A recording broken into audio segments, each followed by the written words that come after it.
What's up, people? What's up, YouTube? Supreme Builds family, how you guys doing? What's up, JJ, Azriel, Jones? What's going on?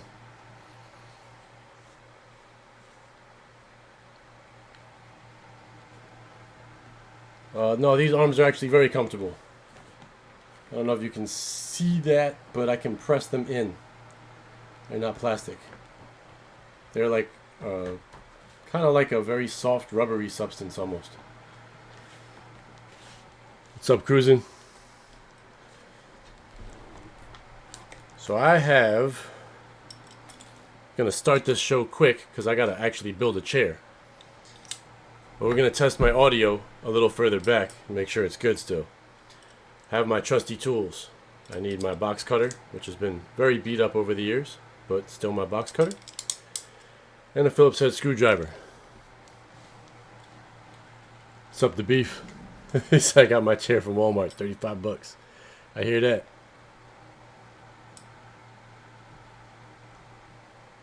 No problem, Bob. Yeah, no, these are good. We're going to find out about the Omega back there. Let me switch the camera real fast for you guys that are just jumping in so you can see behind me there on the floor. Yeah, it should look this way. Is the, I don't want to cut it off. There we go. So that's the Omega, and that's the Game of Thrones edition. That is the House Targaryen chair. I'm going to unbox that and set it up right now. And I will go back to the other camera while I do it because it has a much wider view of the entire studio. But that is the box on the floor back there. And I will be setting that up and then doing a direct comparison with this 2019 version of the Titan. I don't think there's a huge difference. Like, the actual size of the chairs are the same.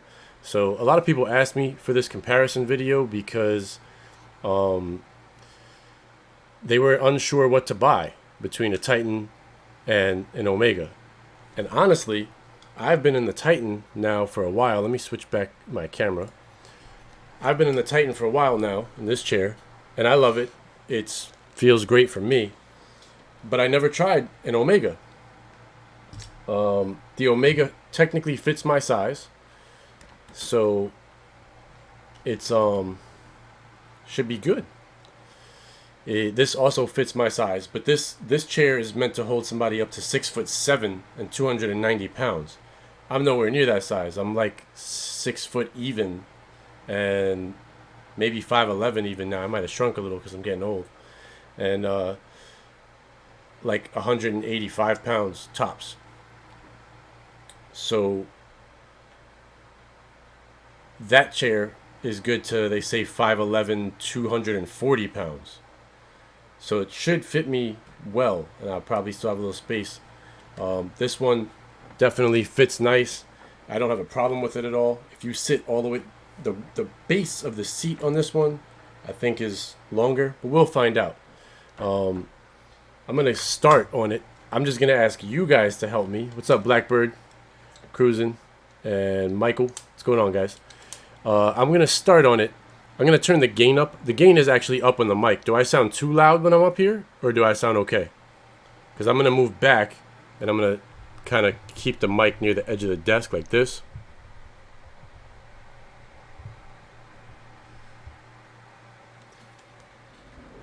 I guess the question is, am I very audible back here? Am I good? Or do I need to turn up the mic more?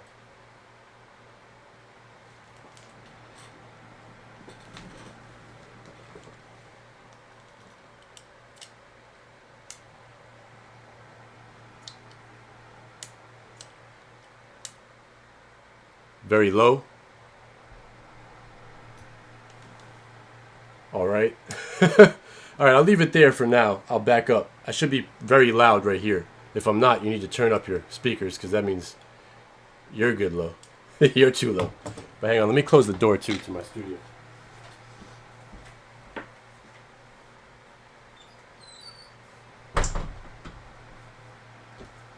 All right, I'm going to get this Titan chair out of the way for now. It'll rest over here, out of the way. Mic good, matches your shirt, sound good. Alright, cool. So literally all I need is this to open the box and a screwdriver. Phillips head only. That's all I need. I do need a Allen key, but that comes in the box. You guys hear me good from back here, yeah? Now I'll try to maybe keep the fan towards me while I do this.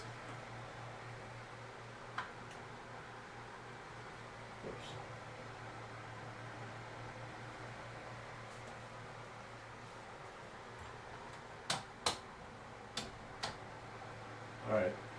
The fan doesn't want to stop rotating. But what's up, Kiko? 5x5 audio.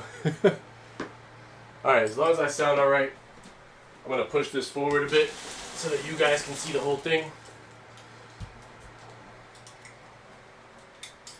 And I will cut her open.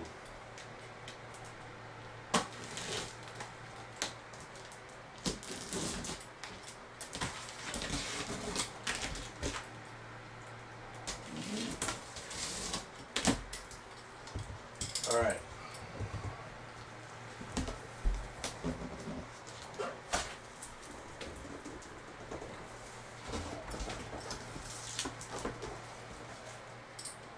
I don't need this anymore.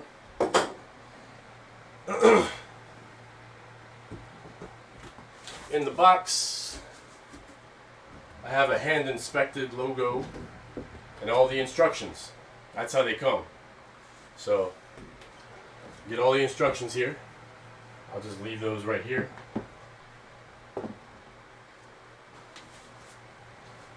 You also get this little welcome home to comfort, Secretlab access.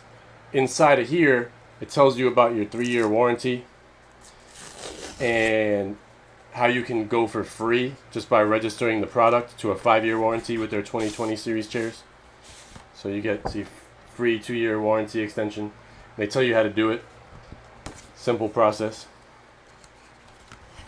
It's free 2 years warranty, which is normally costs $50 if you wanted to get that on an older chair, but on the 2020s they're doing it for free. So that's cool. And then they give you a care guide for the chair, how to clean it, stuff like that.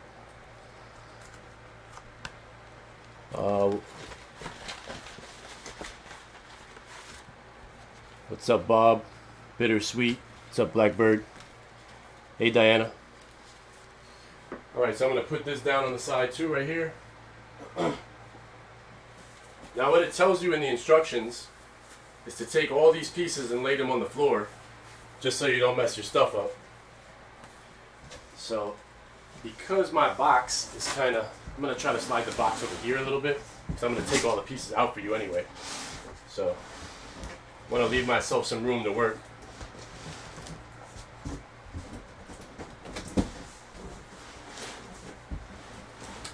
There we go. That's a little better.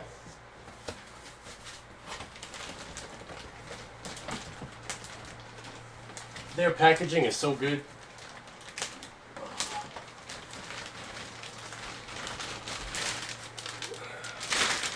The back of the chair even comes in Game of Thrones plastic. It's officially licensed by HBO. This is the part I would sit on, the back part that you wouldn't see when I'm sitting, and the actual back of the chair. So, the Targaryen chair. I'm going to put this down. And then I get another little piece of foam to put on the floor. I have, this is lumbar support pillow, memory foam. It's not Game of Thrones specific, it just says Omega on it right here, but it definitely feels nice. Memory foamy. So put that on the side. Your head pillow, more memory foam. This also includes cooling gel, and you see how much slower that comes out? They actually really do a job of thinking about something. Like, the head pillow gives you a little bit of cooling gel underneath, and they know that your head is going to sink in to a certain way where the actual rebound of the pillow is different than the actual lumbar pillow. So it's pretty cool. This lumbar pillow is actually a big difference from the Titan. The Titan doesn't have a lumbar pillow. It has a knob that you turn to get lumbar support. And I've been greatly appreciative of that knob. So hopefully this pillow is going to do as good of a job at lumbar support as that knob does. We'll see.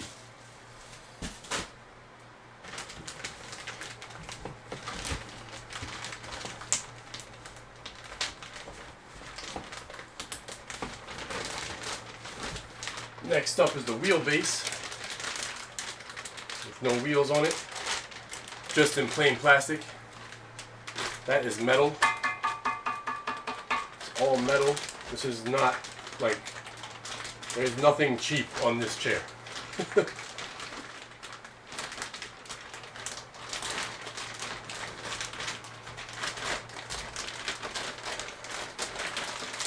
So I'm going to open this because I know I got to start with this.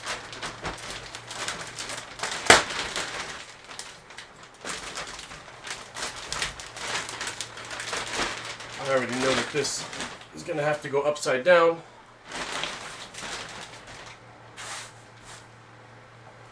And get some wheels on it. Kobe. Lay down some more foam.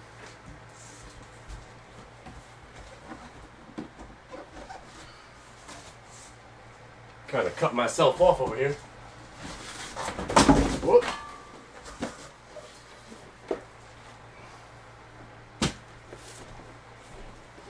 Alright, this box contains all the stuff I need to basically put the chair together.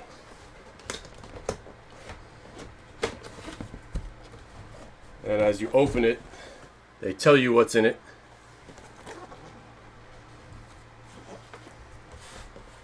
So I got my wheels right here. These are the side pieces that cover the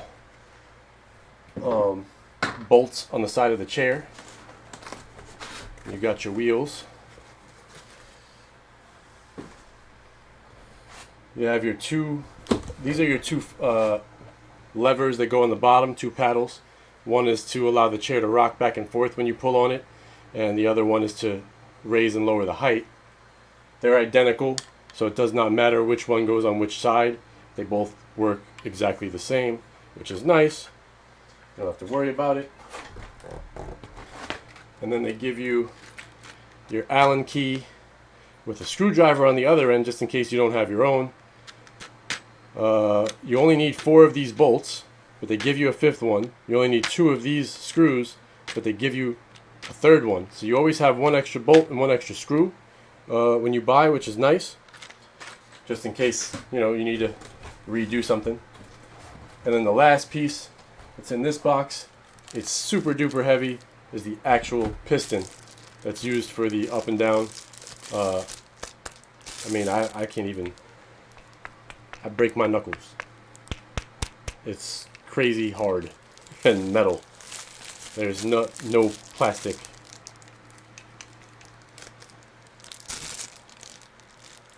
It's solid. And it's got the cover so it's not ugly looking under the chair. That is pretty much it. Alright. Very easy to tell which way this goes, because obviously that doesn't fit out of here.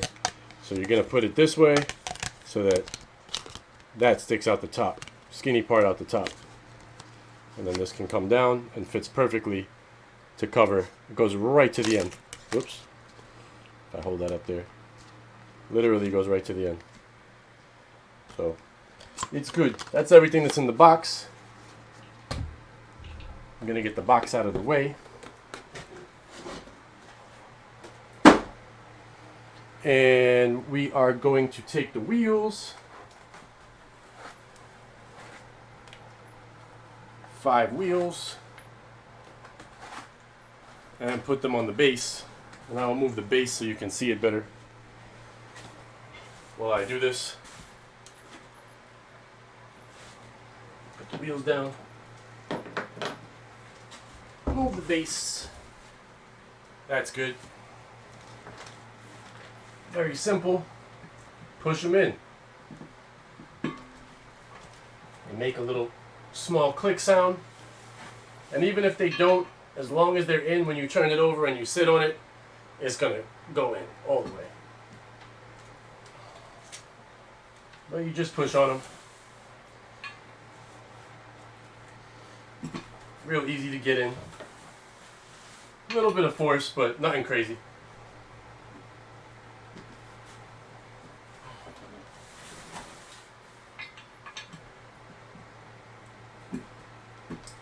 Alright.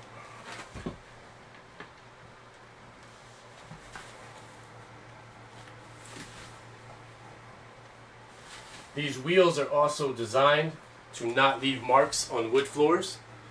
And I have a wood floor in here. This is a real wood floor. Not a single mark from my Titan in the whole time it's been here. So that does work as well. It does what it says it does. So I'm going to take this and put it out of the way for now, because my next step does not involve it. I need to take out the actual seat base and put it down. Let me move it over here, I guess. Want to make sure y'all can see really well. Everything is packaged nice. You got bubble wrap over this, over both arms, and there's still another wrapper under the arms under the bubble wrap. Even the bracket that attaches the back to the seat has plastic covering on it, which is just a metal bracket. I'm going to take those plastic coverings off because I need those, because I'm going to attach the back to the seat. In order to do this, you do need to get this plastic off, because otherwise you're going to be fastening the back to the seat with all the plastic under it, and that would be very annoying to take off later. So I'm going to cop a squat right here for a second. Get some of this plastic off. You know what? I lied. I said I didn't need this, and I kind of don't, so it's only a half lie. It's just easier. And I trust myself not to cut my seat. If you don't trust yourself, don't use the knife.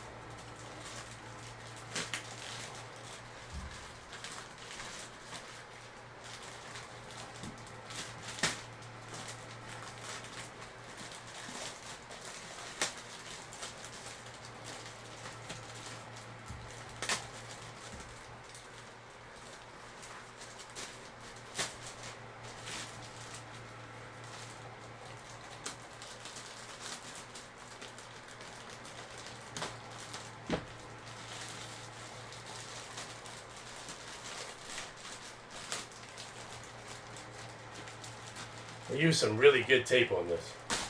There we go. Alright, I got it off now. So all you got to do is get this plastic that's at the back here by these brackets to go under the chair and away from where you want to assemble, so you can pull it off later. They're telling you do not remove anything else. And also, there's a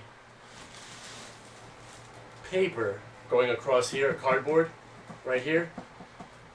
It's there so that you don't touch the lever by accident that allows the chair to snap back and forth. They put that there because apparently you can hurt yourself if you touch that while the chair is not built. And I get it. You could have something attached, you hit it, and it just slaps you in the face. But it is what it is. I understand. Now I need the back of this chair to go right in here in between these two brackets, and then they get screwed in. But in order to do that, it actually says inspected and sealed for freshness. That's kind of cool.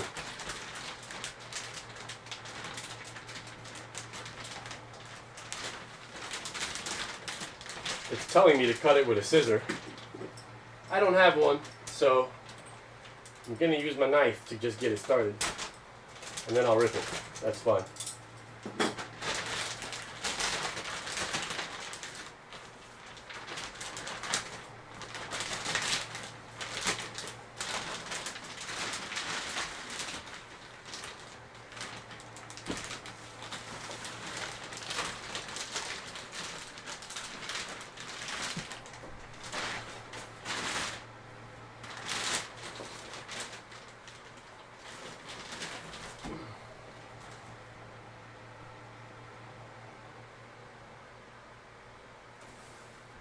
That's pretty damn amazing. I'm going to show you all this real quick. So the attention to detail in this thing is crazy. This looks like scales, like dragon scales. It even feels different. Alright? It actually says Fire and Blood, which is the Targaryen motto right here on it. And the stitching is just bananas. Like, it's so good. Like, there's not a single stitch wrong anywhere. It's just pretty damn perfect. So their attention to detail is pretty damn good. Now what I need to do is, you see these bolts on the side? I have to actually take them off of here on both sides and attach them, then put the chair in the middle of those two brackets on the floor and screw it back in while it's on the brackets. That's essentially what I got to do now.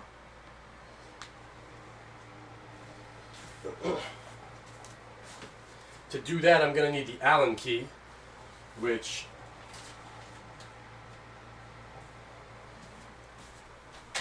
is in this box. You guys hear me okay when I'm over there? It's loud enough? What's up, J5? What's up, D Johnson? What's up, Donald?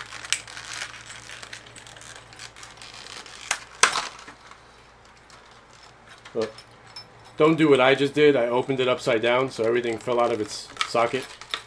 So now that I already did that,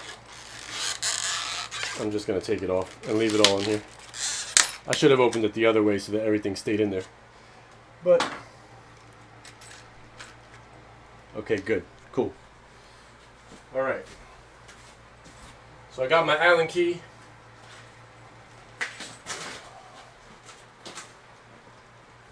I need to take this off, take these bolts off. Now, this I don't like because I can dig into the side of the chair. So for me, I'm just going to get them a little loose, and if I have to go more than once, I'm going to take it out and go back again. Alright? And then I'm going to unscrew it once it's loose enough. Now there's a crush washer and a regular washer on these. You need to take it all off together, the crush washer and the regular washer. Don't leave anything on the chair. It comes out. I'm going to put them on the floor.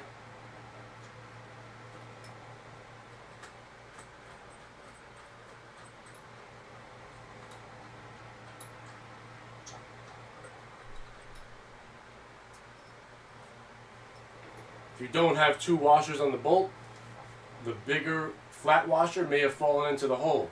And if it does, you'll have to get it out. Alright? It's got zippers on the back for the cushions and everything. So I suppose you can unzip this if you really had to and get inside there.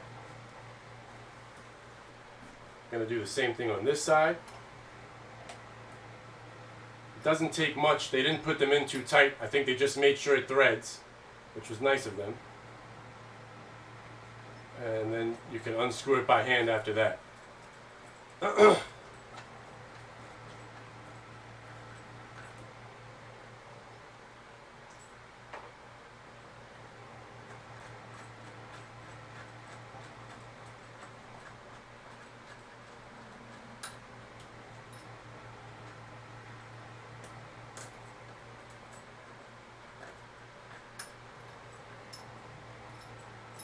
Alright, all 4 bolts are out. Now I need to take these bolt holes, line them up with these levers here. This side lever doesn't move. Alright, this one right here, it won't move because it's locked in place by this lever that you're not supposed to touch. So you could go either way. You could attach it to this one and then move this side to line it up to this, or you could go right into this and then be able to move this side to line it up into the other side. It's just, you got to get one side and then the other. I personally like to go to the non-movable side first, and I take this side that can move and I fold it all the way back or all the way forward so that it's not really in my way. And I just line it up to the side that doesn't move and screw it in. That's just how I like to do it. But you can do it either way. There's no real right or wrong way for this. It's just kind of what I like to do. I figure the side that can't move, I just like to do it first. And it's going to seem a little weird to try to line it up. But just get one and then you can move the chair around, because like this is on my knee right now, so there's no way for me to get both at the same time. That's okay. I just got to get the first one in and then I can adjust the chair for the second one. And the same bolts you just took out go right back in. And don't tighten them all the way. Just line it up. Get it started.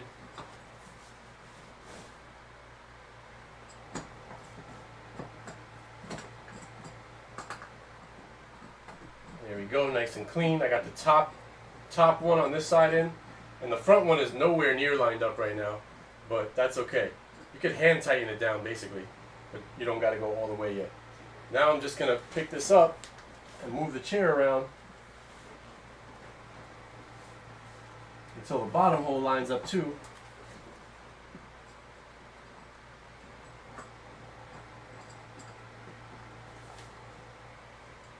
It's hard to see. There we go.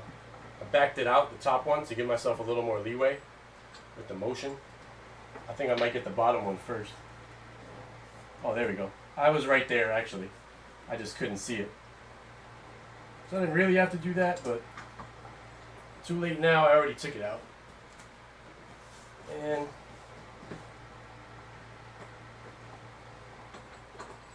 if it's not exactly right, it's very difficult to get it to go in. Your angle needs to be right.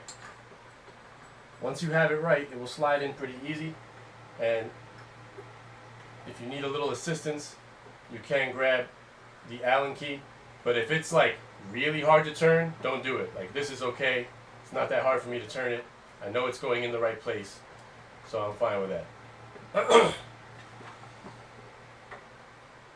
You guys will get a better view on the other side, but hopefully. Now that I got that one in, need to raise this side up to get the top. Just line it up. This is the hard part, doing it by yourself, is just moving the chair around, because you really got to support the chair while you screw this in.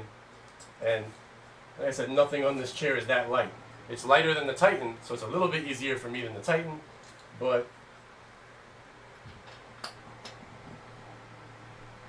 I got them both in now. So I'm not going to go crazy and get them full tight yet, because I want to have a little bit of play on the other side. But I also want to make sure that they're not going anywhere.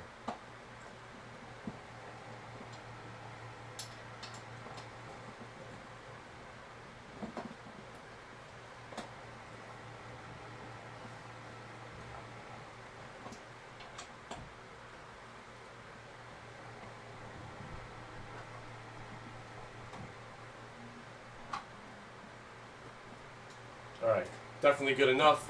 It's not moving. It's already in there pretty good. So now, I'm going to take the other two bolts here, move over this way, try to face this towards you guys a little better. I'm going to take this lever, pull it back. I got to line it up with these two holes. I hope you guys can see that at least semi-decently. There's two holes in the lever, two holes in the chair. Got to line it up. Titan's getting in my way. Right now it's way too far forward, the chair, so I need to take this and slide it back. And you're just, I can line up the top right here perfect, but the bottom's not lined up. I'm going to try to get the bottom in. There we go. Bottom goes right there. So it's all just lining it up. You got to put pressure on the chair. There we go. Bottom is in.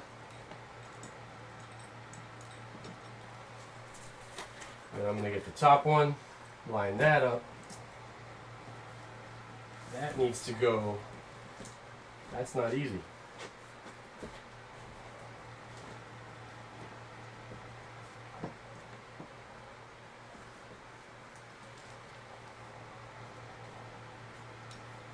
Okay.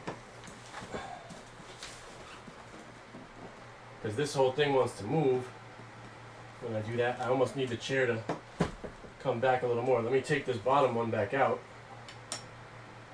Try to do the top one a little first. That's harder than I thought it was going to be.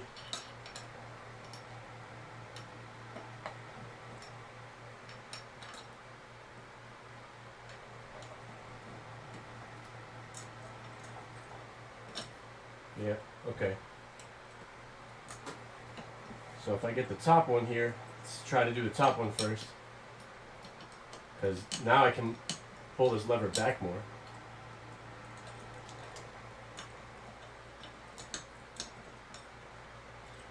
Let me get this bottom one out of here. There we go.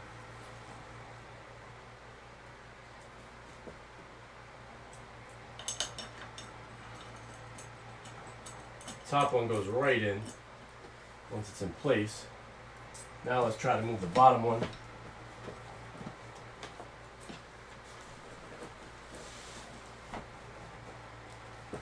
That is so weird. When one is in, I can't get the other one in the right spot. I'm trying to see what I might have wrong in this chair here, possibly. I just need to push down really hard on it. There we go. It required some force. I started to thread it.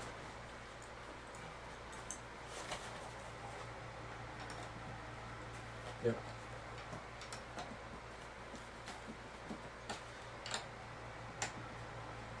Alright, so this is definitely harder than what I had to do with the Omega chair. I mean with the Titan chair. And this bottom one still really doesn't want to go in. I'm going to loosen the top one some, but not take it all the way out. Just try to get a little more leeway. Push down pretty firm here. Yep, now it's going in real easy. So it's just a balancing act. Now it's twisting up, no problem. It just takes force for sure.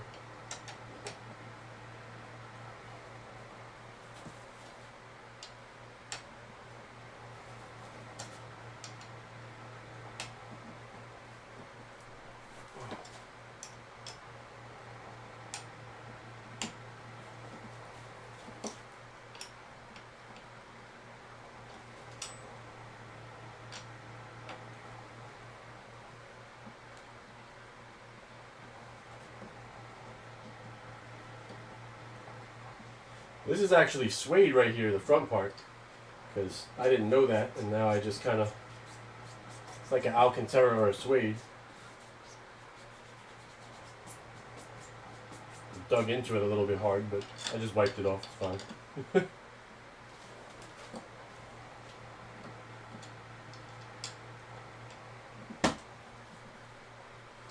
This bottom one is really a pain.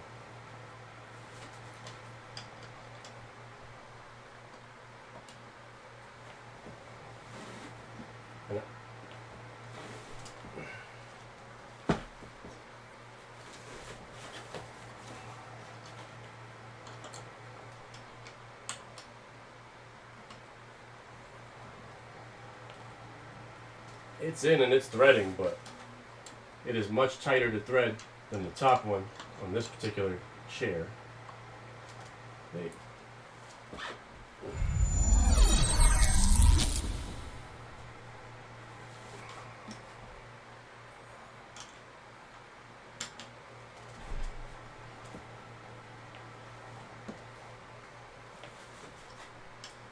And because of that, I am going to tighten it all the way, so I don't have to come back and do it later.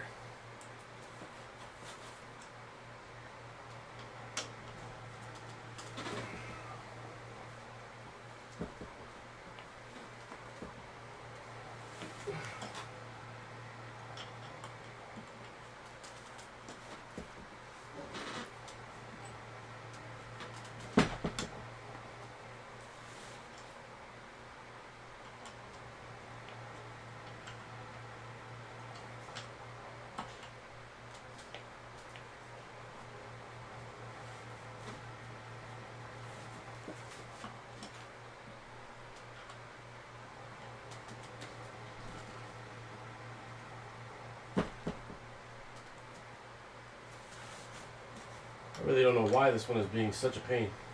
The top one goes so easy.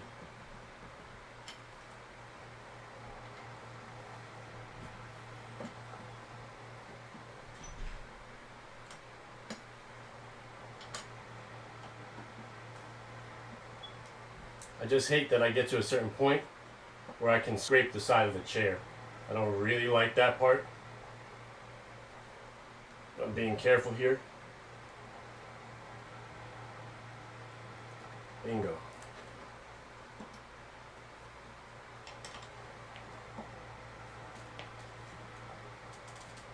That is all the way in. And these you want to have tight when you're done,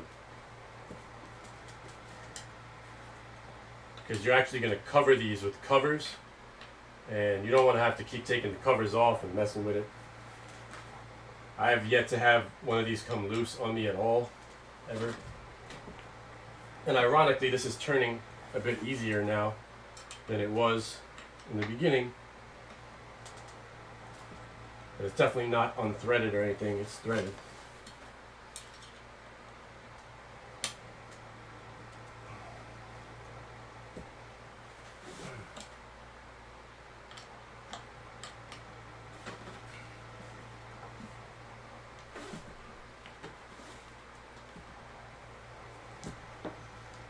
Oh yeah, that is done now. It ain't going anywhere. Alright, now I gotta tighten up this side, which should be a piece of cake compared to that side. Yep. Top one done.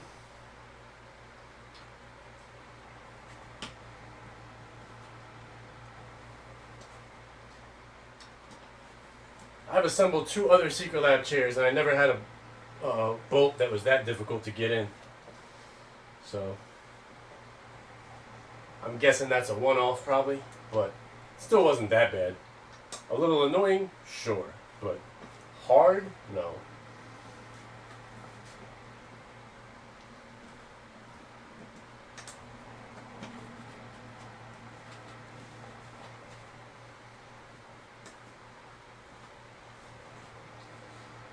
That's it. Back is on. Ain't going anywhere. And now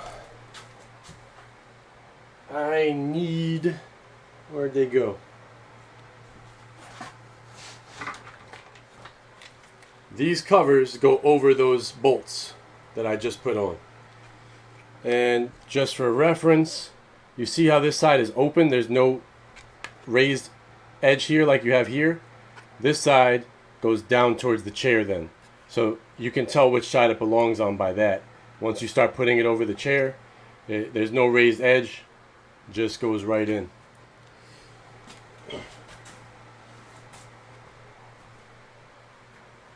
Got my screwdriver here.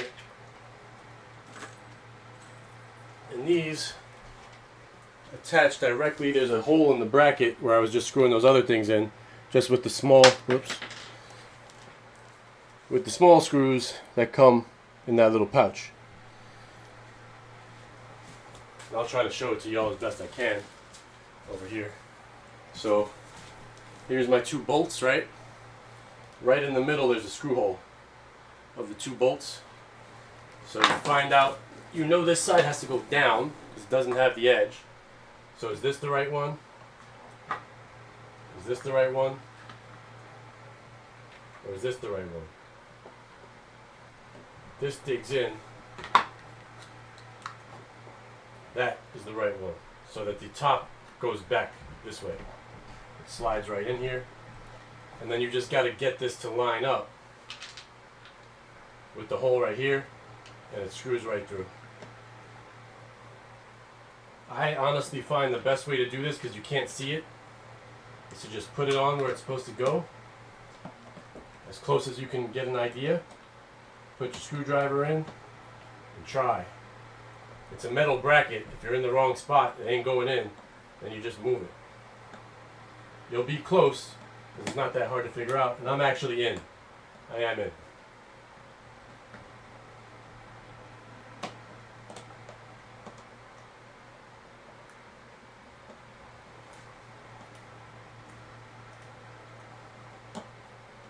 Don't over tighten these because you got plastic here. You can crack the plastic. Basically just turn it until it's tight. And then once you hit that tight, this is not structural at all, so it doesn't matter if it ever comes loose or whatever. Just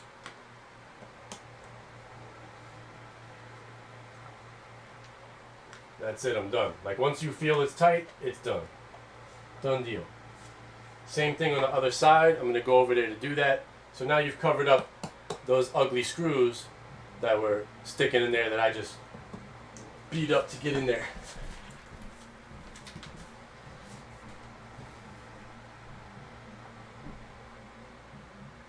Wait,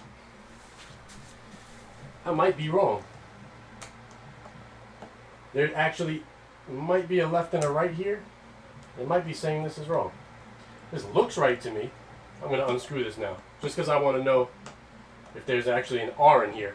If there is, I messed up. It doesn't really say that in the instructions.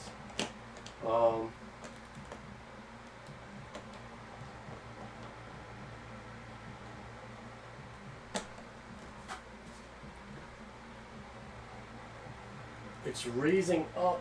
I'm looking at a picture here. The raise up goes towards the front of the chair. Yeah, so I did this backwards. It still fit in, no problem, but alright. My bad. I saw the L when I was going over here and I'm like, Oh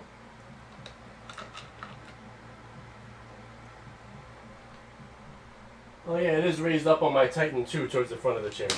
And it does have an R. So there's an L and an R. This is left. So this goes on this way. I'm not quite sure why, honestly. It just changes the direction that it's going in. But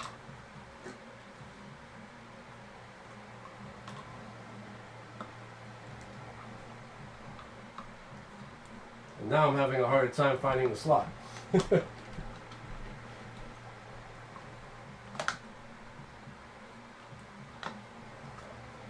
It was easier to do it the other way. I kind of get it now.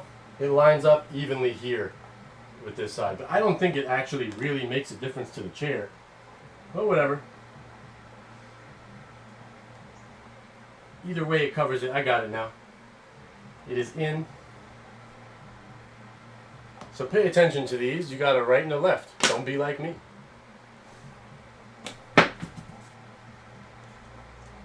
Once your screwdriver flies out, you're almost done.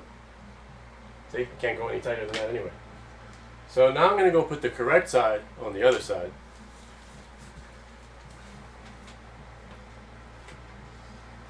Ugh.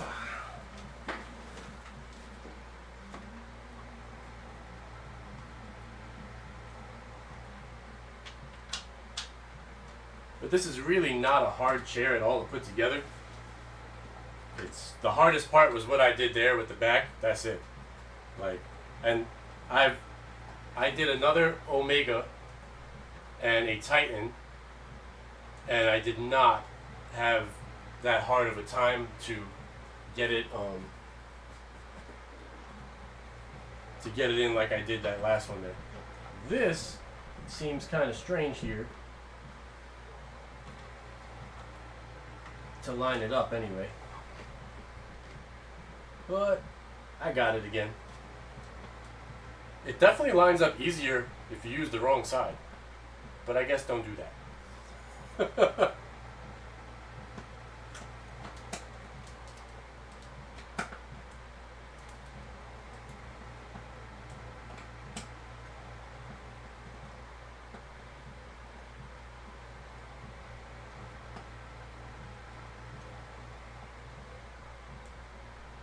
Alright, that side's done. Now, showing you guys this here, I'm going to take this off. Nice padded, good armrest here. Smoother, a little smoother than the Titan. I'm feeling. And mind you, this is 1 year later. This is the 2020 series, so there are differences as well. But now that this is on, now I can remove this, you're not supposed to remove this piece right here, which is really just a freaking piece of cardboard that's wrapped across, until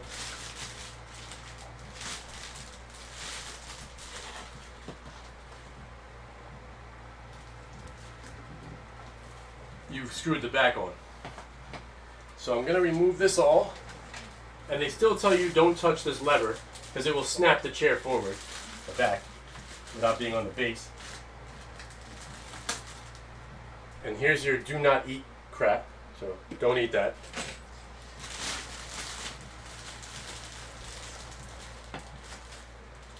I am going to lean this back real quick just to make my life a little easier at taking this off. At least I would think it would. There we go.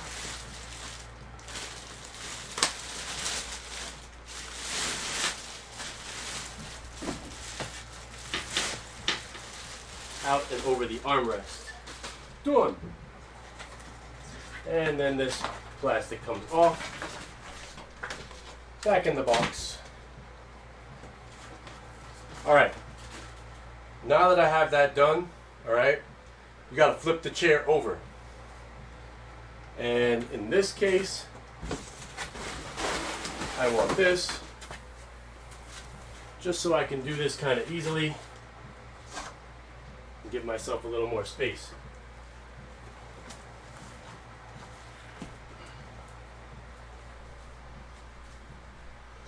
You guys can get an idea of the seat now and whatever, just seeing it, but I'll show it to y'all after. It's got some nice red inner stitching here too. I don't know how well you can see it from there, but I'll show it to y'all in a bit. So, you're not supposed to touch this lever. It still has a tag that says don't touch it. Technically you can because the seat back is on, but if I pull that up the seat's going to go whoosh. So I'm trying not to do that, which makes it a little bit more difficult to grab and move, but I got it. Now I want to put this in a position for you guys to see. You're going to have to screw in these 4 screw holes right here, and what you need is the damn heaviest thing in here. It's your base.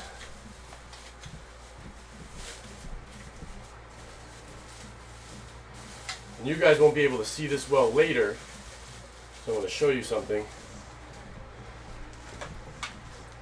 Right now, remember how I showed you it doesn't matter which side the paddles go on?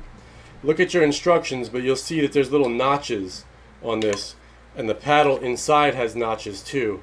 So you got to line up the notches and put it on. But make sure you install this the right way, okay? And I'm going to show you the right way over here. You want this hole facing towards the back of the chair, this open hole, all right? So you got your 4 bolts. Let me grab my I'll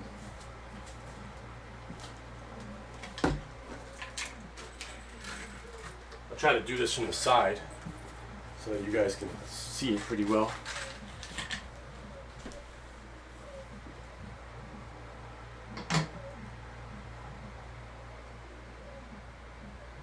So basically this is where it's gonna come down into the base right here. So you want the hole over here, and it shows you that. Let me put this down.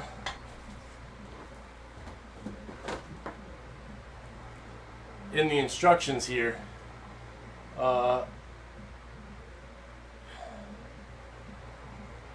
me see. Yeah, so you can see the green here. The green, I don't know how well you guys can see that. The green stripe, which is right here, shows up here, and it shows you with the back piece there. So they don't make it that clear until this picture. It's not super clear until then. But there is a very clear picture in step 11 that shows that. So we're going to put it right here.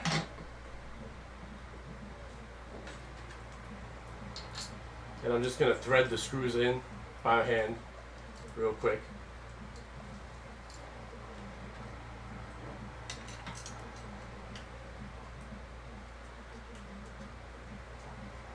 just enough so that they won't come out. See, that's already going to stay there.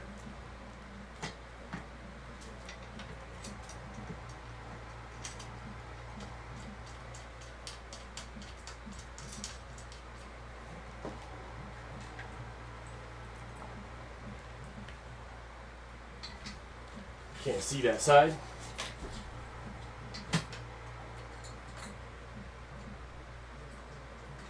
Sorry, I'm cutting you guys off.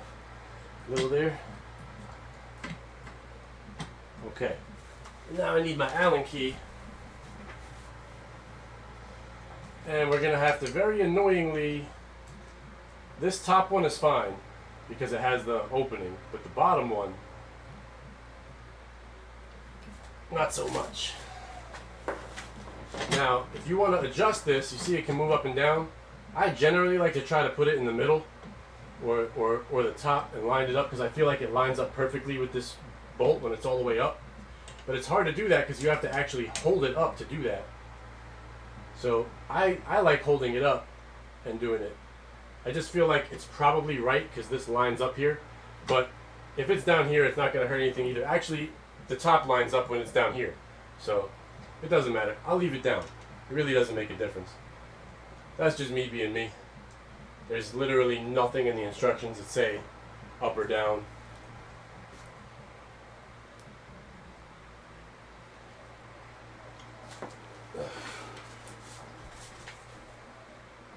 And now I can't move it already, so it'll be this way.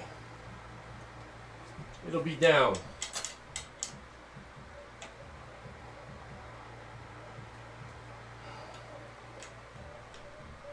But this is harder because you gotta keep, not harder, but just more annoying. Gotta keep taking it out, go to the end, take it out, go to the end. That's just how the bottom ones go. But nothing about this is hard. Hard is the wrong word.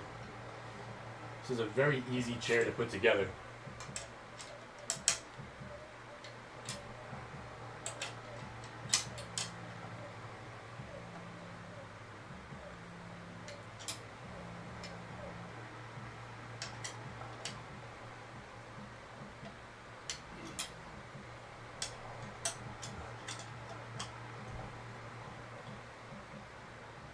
That's almost done. It's getting tight.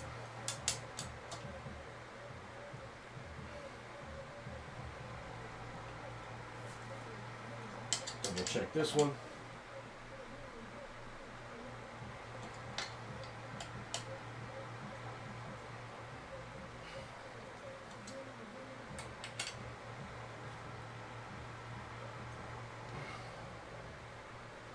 If there's one place where I like to make sure it's real tightened, it would be here.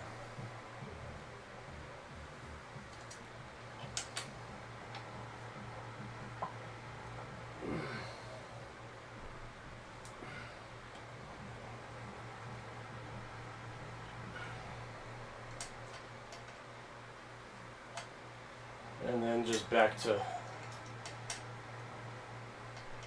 Once this one's tightened, we're basically just about done. The rest of it's pretty easy. This piece and getting the back onto the seat are the only two parts that are kind of like maybe semi, you know, for one person to do it themselves is, if you got two people, this is like the easiest job ever. Super easy. But it's definitely, obviously, doable with one person. You don't need to be technically inclined. You just got to follow the directions or watch this video.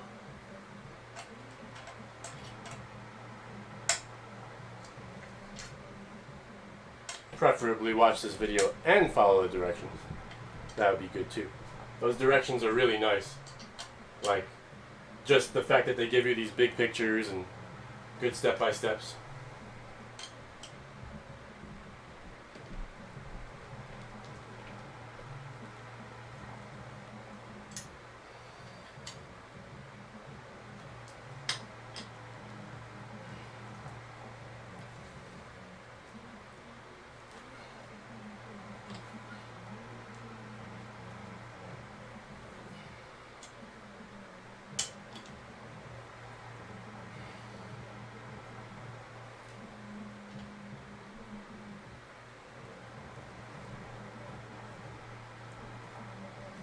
feel like this one is just wrong. And it is. It's way higher. Yep, I just got it to loosen up. I'm like, it was tight, but I could see that it was higher than the other three. So I know it had to go down. Just needed a little assistance. Now it's down. Yep.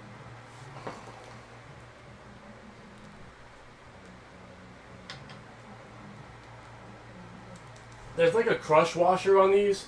Make sure it's crushed.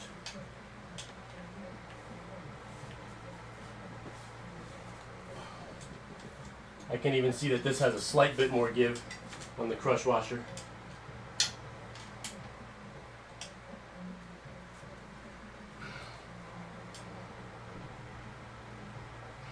That's it.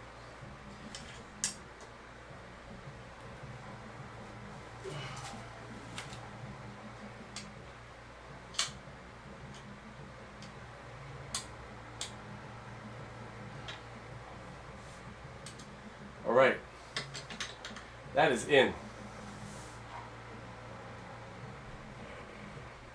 Now, I believe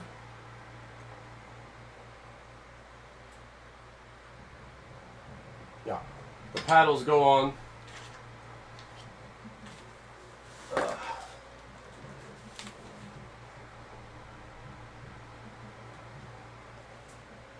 So you got to think about this as you're doing this, because you have a paddle here, all right? You're going to be sitting in the chair and leaning forward. You want the paddle facing forward because it's easier for you to grab and pull. So you're going to look inside and you're going to see the grooves and you're going to line them up.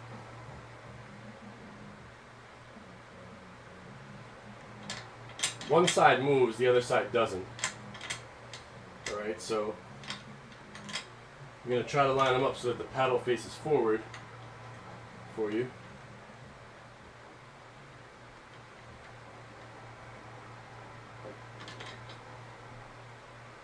Or as forward as possible.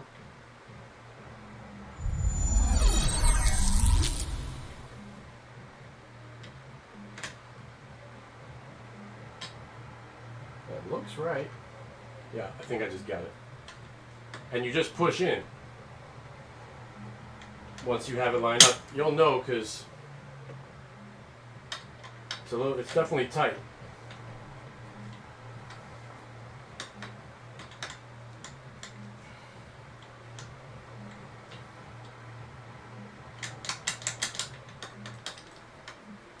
That's in. And then same thing on this side. You're going to try to, this one will move after, so it's okay.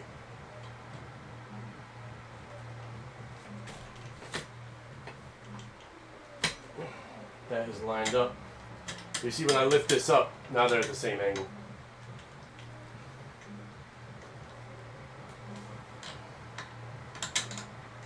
And they're in. Okay. You got 2 extra screws. One large one with the crush washer and one small one. Just keep those. You don't need them. But I need a drink real quick. Let me check the chat.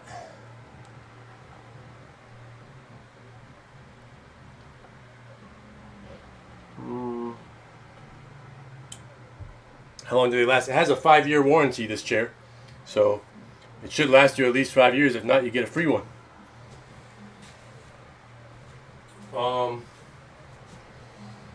Now I need the wheelbase and the piston with the cover. This is pretty simple. All right.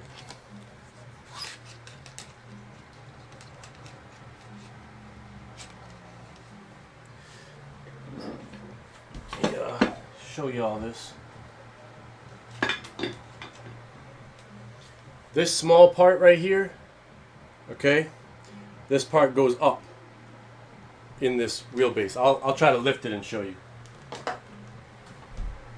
So here's your wheelbase, here's the piston. Piston just drops right in here. Small part up, Okay, piston's already in. It's coming out the bottom. It's good to go, and it's just a bit higher than your wheels, so you're straight.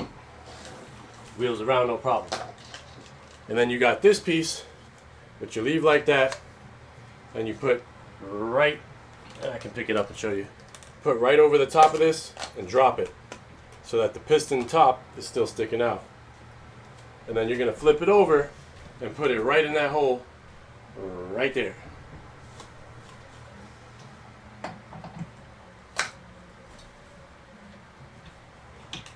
Oops.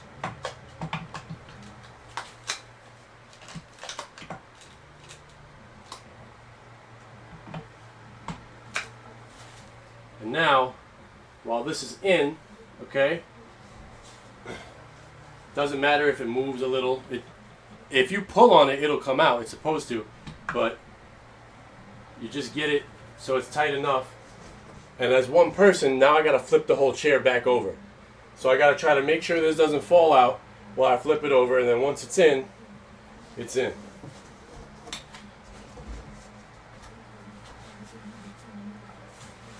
So I usually just grab this,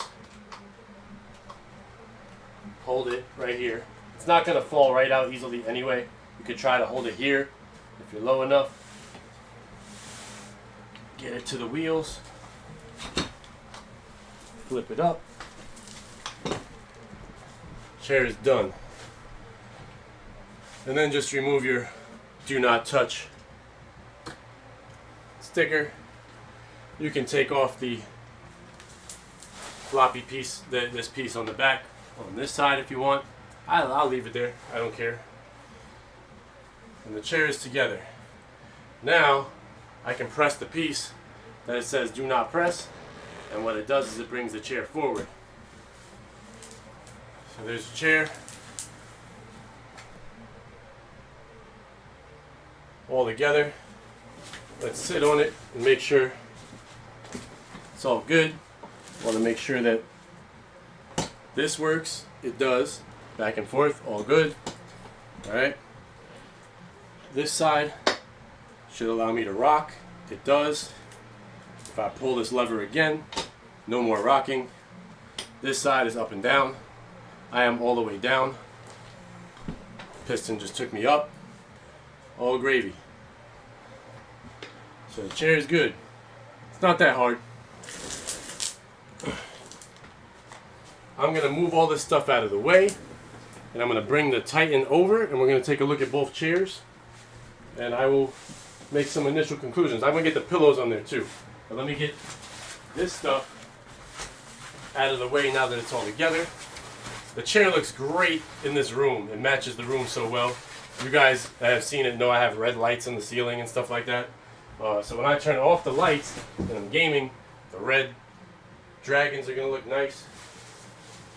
But none of that will matter if it's not comfortable enough, because then I'll be right back in my Titan.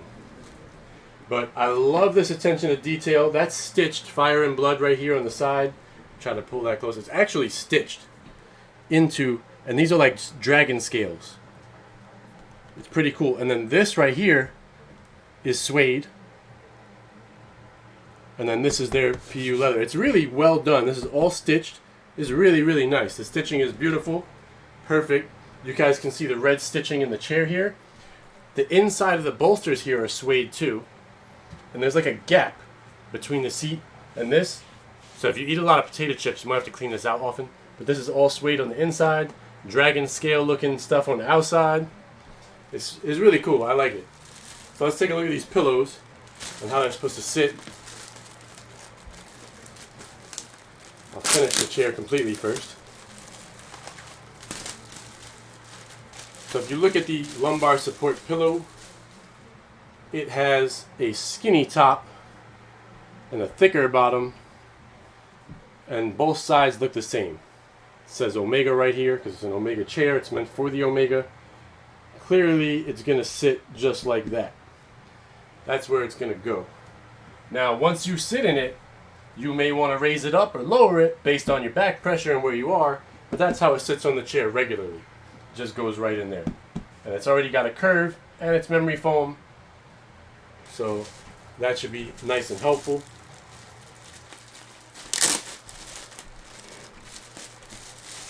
And now you get, this has a strap.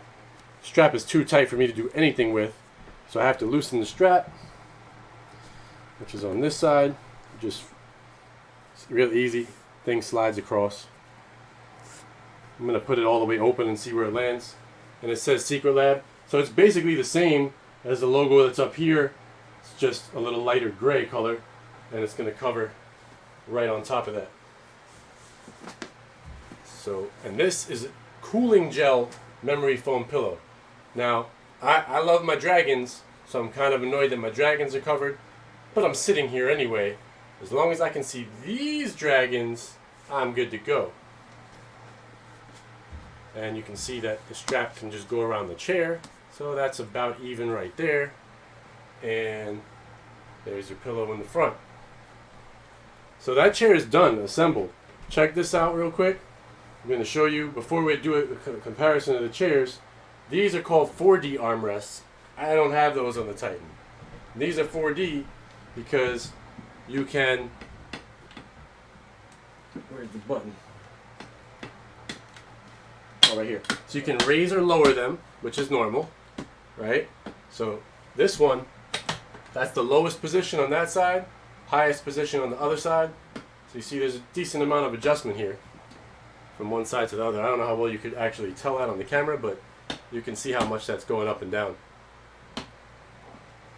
So they're both at the lowest spot now.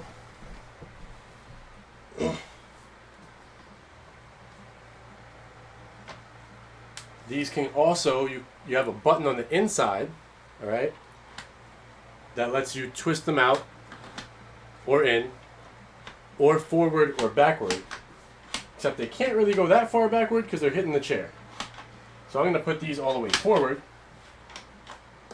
That's as forward as they go.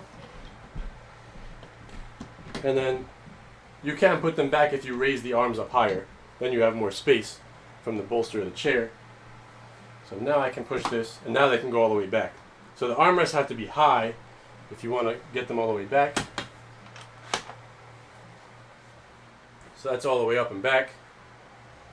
But you have back, forward, in and out, up and down, and then there was one more.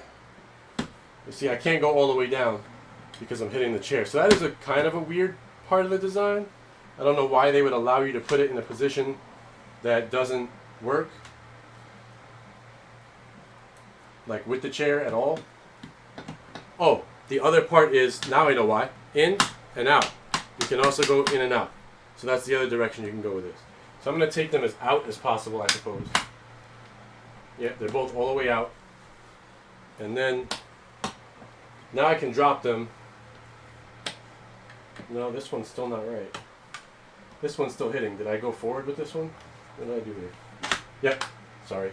This one was forward and this one. So I still can't go all the way back, because I will hit this, but they are as out as they can be. Four-way. I can already tell that this seat is different. Let me get the box out now. The chair is done. I'm going to take this box and move it so I can get both chairs back in the frame, full frame, for you guys.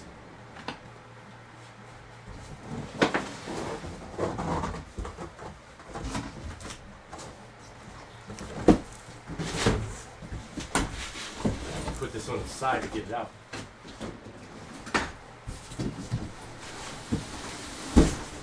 Get out of here!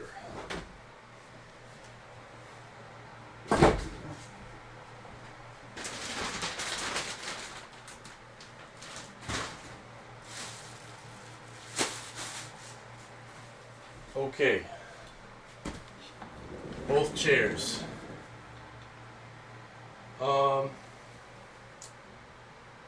Right away, one thing I notice, the seat is definitely, you see the bolster difference here in the height compared to the Titan, which is very flat. I need to make sure that both these chairs are at their lowest level, because the Titan seems lower, which would be weird. The Titan's at its lowest level.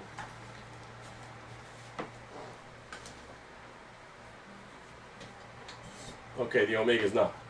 So, the Omega does go a little lower here, as you see side by side, when they're both at their lowest level. I gotta adjust this pillow slightly for myself. A little bit, but not much. That's good. It's comfortable. It doesn't feel... That gotta go up when I want this back. That's for me right there. And because you see how you sit, my arm, I like to sit like this with my arms in. So I'm gonna want to take this and twist them in like that. Now that's completely comfy to me. Very comfy. The back feels good. The base feels good. This feels nice. This memory foam pillow right here is way better. I can't even stress this to you. This is just a 20/20 difference. I might just get one of these and put it on the Titan too.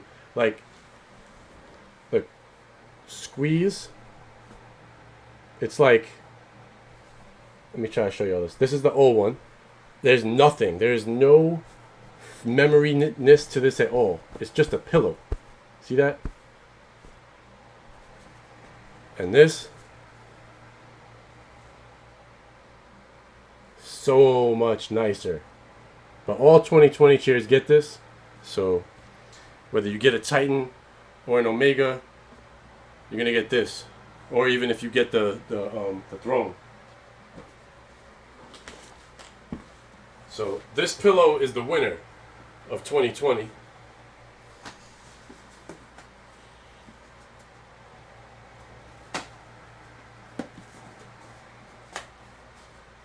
Trying to get that even again. Pick that back up.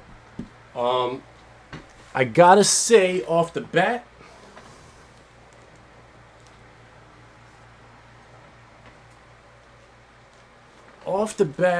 right away,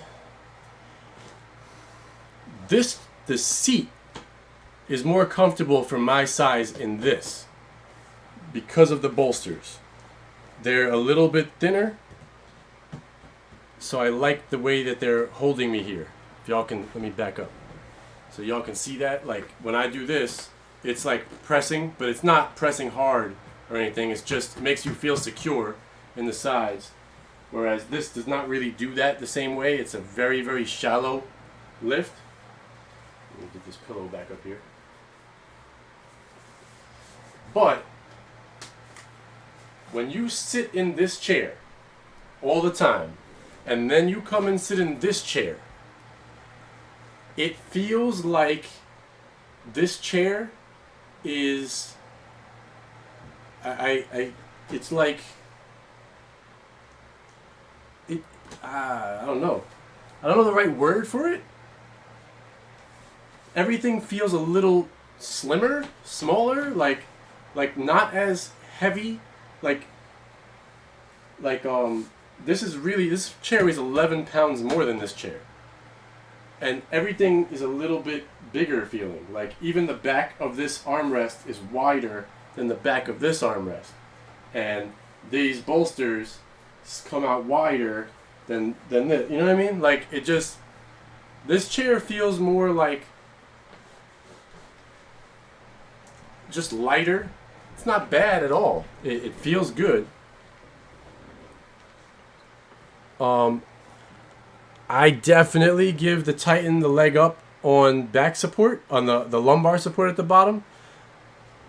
But I sometimes did wish I had a pillow for that too, because I always have the lumbar support bar on full. But I'm going to put this pillow right here and see how that does me.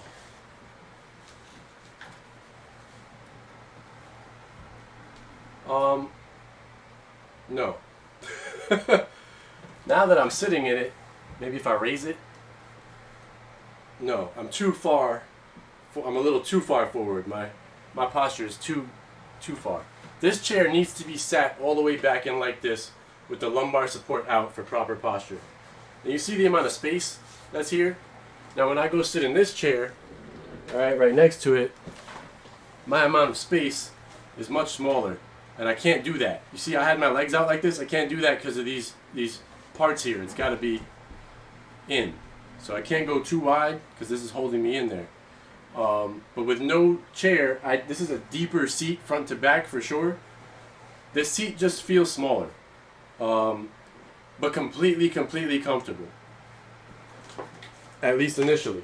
I don't think I would have any issue at all with minding back support, but you will, at least for me, I don't like the pillow like this because, for lack of a better word, y'all can see where my butt is here, and the pillow is under my butt. And that's not where it really should be. So you want to raise that pillow up to like just above the butt and then put it back, and it feels good. And then you just sit back all the way and you got that support. But every time you get up, you will have to futz with that pillow a little bit if you want to. It makes no difference to y'all when I'm making videos because you can't see my dragons anyway. But my dragons are my dragons.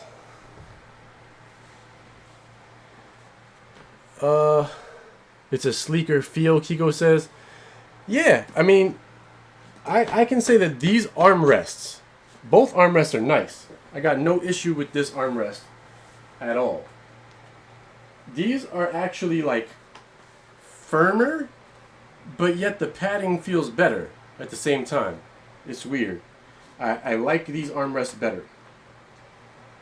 And I love, like, this angle of in is different than this angle of in. It's not quite the same. And I also, with these, I can go in and out, but this whole, it's like one button does all this stuff on this one, and it's really kind of annoying. So, let me see if I can create this problem here.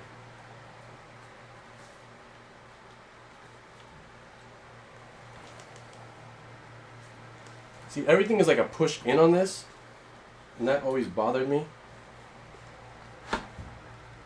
No, same thing. Okay, I cannot say that it's wrong because it'll do that on the Titan too. If you kick in all the way back, you're gonna dig into the chair. So it's not that there's anything. At first I was like, why is it like that? It makes no sense. But I guess they let you if you really want to. But the difference in these chairs, in all honesty, the height is about the same.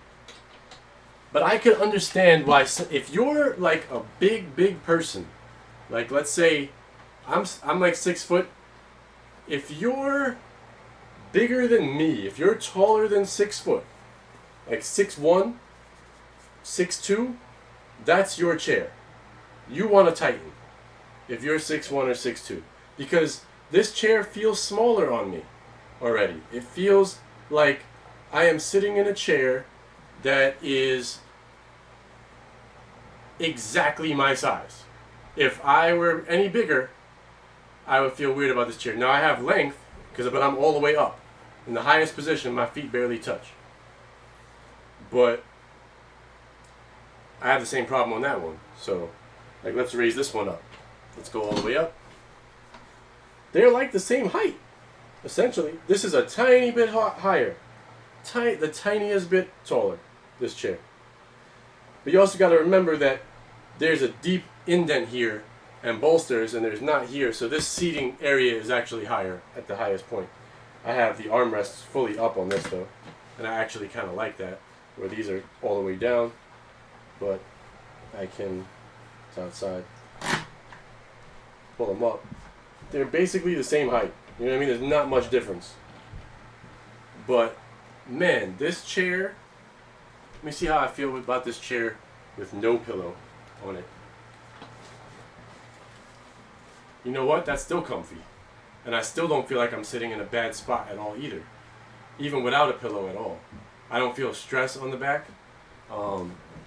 Let's give it the old rocker.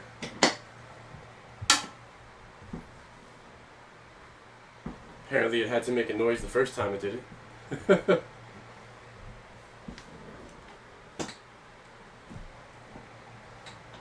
Fully back, that's as back as it goes. Now, with this pillow I can go to sleep. I'll be good.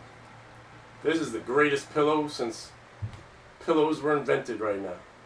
I want this pillow. I have a great pillow on my bed. It was like a ridiculously priced pillow from Sleepy's that was memory foam. This feels like a baby version of that. And it's right on my neck, so I don't have any bend in my neck. It feels great like this. this chair makes a few more noises, but I don't know if that's just first time noise. But yeah, leaning back like this, I don't need a pillow on my back at all for sure. I'm already all the way back because it's forcing me back. But obviously if I'm talking to y'all, I'm not going to be that far back.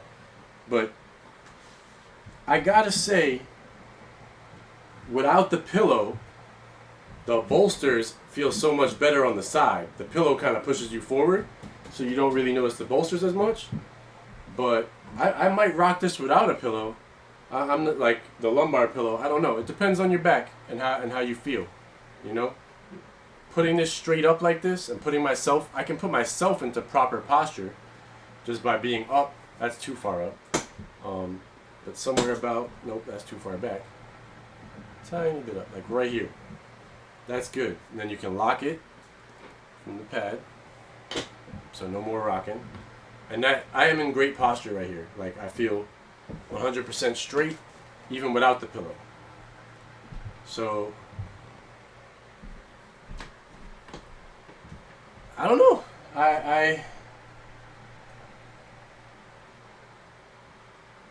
The difference, the biggest difference to me from sitting in the Titan for so long to coming over to this chair, honestly, is that every time I sat in this chair, right, it feels a little bit more like I just sat on a throne, because it's big and it's like it gives you sort of that little bit of a feeling of like this chair is super solid. That chair feels extra solid too. If I never sat in this chair, I'd be like, this chair is probably, you know, the best feeling chair I ever sat in. And that, I don't mean that by comfort. I just mean that like as a general feeling you get when you sit on something. But this chair is a little bit more, it gives you a little bit more of like, I just sunk into like a big comfy chair. Even though it's a gaming chair, it's an office chair technically, you could use them for either or. You get that, I just sunk down into something that's big feeling. And this one is more like, I just sat down in a very comfortable feeling chair. It's great. It really is. It's just not as big. I'm trying to find the right word, but I'm used to the big chair, and this feels like a slightly smaller chair. That's really all it is. But it's good. It feels very comfortable. I will probably, at least for a while, no matter what, I'm gonna sit in this chair because I want to know how my back feels in this chair. So I'll be doing videos from this chair, and I need to, guys, don't sit like this so that, you know, your feet are swinging. So I'm 6 feet tall, and you can see that I can swing my feet like this and just barely have my toes touch the floor in this chair on its highest level. Don't do that. That's bad for your legs, bad for your back. Like, it's cool if you want to stretch out a little bit for a minute like this, if your legs feel tight, but don't sit like that all the time. Make sure your feet are on the floor, like that. All right, that's how you should sit. So, bottom line, that will get annoying. That is the one thing I will not like, is constantly picking that pillow up. But these two chairs are very, very similar. Oh, look, after a year, I got some stitching coming out of the Titan logo. Just a little bit, or not quite a year. I don't know how long I had this for. But I just pulled it off, it's fine. I probably should have just burned it, but very, very similar chairs as far as overall feel, but as you can see, the main difference for me is this chair is wider, and the bolsters that are here go out wider. Also on the bottom, it's wider of a seat that you have to sit straight down in, and the bolsters are much flatter. This one, thinner. It feels, if you're a thin person, right? Like let's say you're 5'6" to 5'11", and you know are thin as me or thinner. This is gonna be a great chair for you. It's gonna feel comfy. But if you're wider, right, that's your chair. Like, that's really what it boils down to. I think this chair is probably more ergonomically correct overall for me. I just wish it had this. All I do is twist this dial, and my back support changes on the Titan. Just from twisting this dial forward and backwards. However, I will say that the adjustment amount of this, I don't know if I can even make sure that y'all can see this. Let me try to lower this side a little bit so it's not in the way.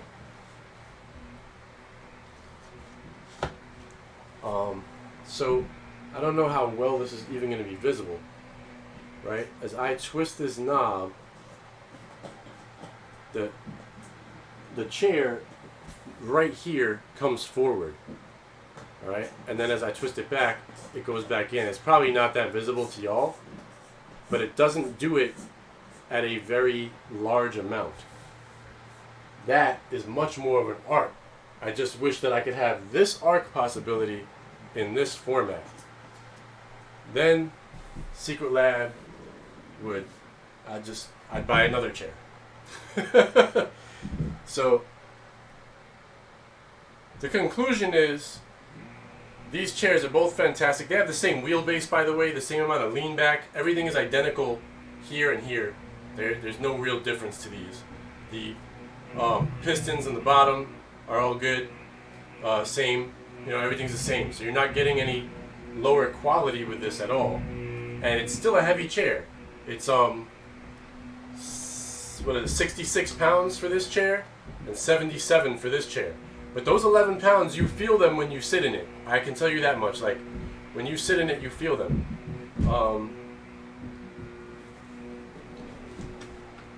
So that's really it. I mean, they're both fantastic. It's really about your size, I think, matters more than anything.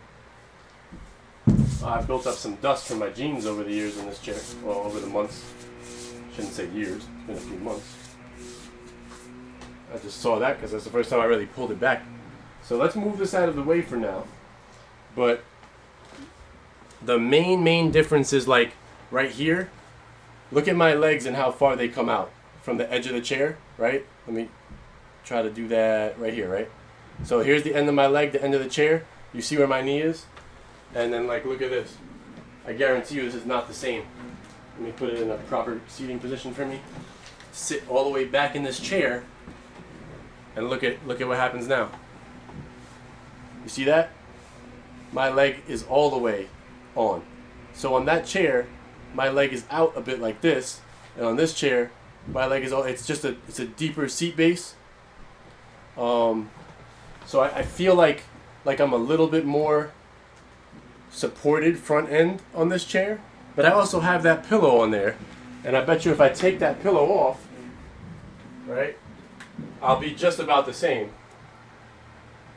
And it does feel pretty comfy without, look, no pillow.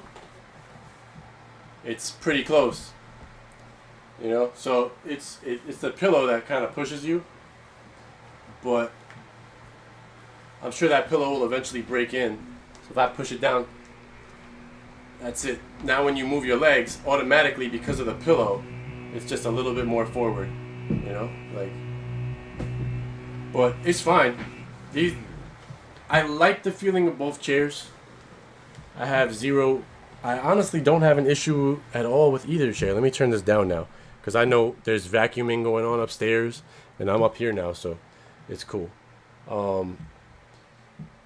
You guys hear me good now, right? Because I turned it down. If y'all were hearing my wife vacuum, I apologize. I had to turn it up when I was building the chair. But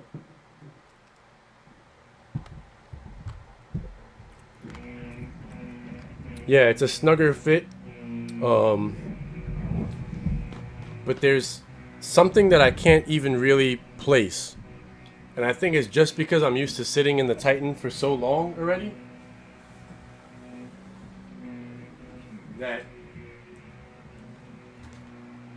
there's almost a feel of, it's not true, but because of its heft and its weight, it almost makes me feel like it's a slightly superior product, the Titan, if that kind of makes sense.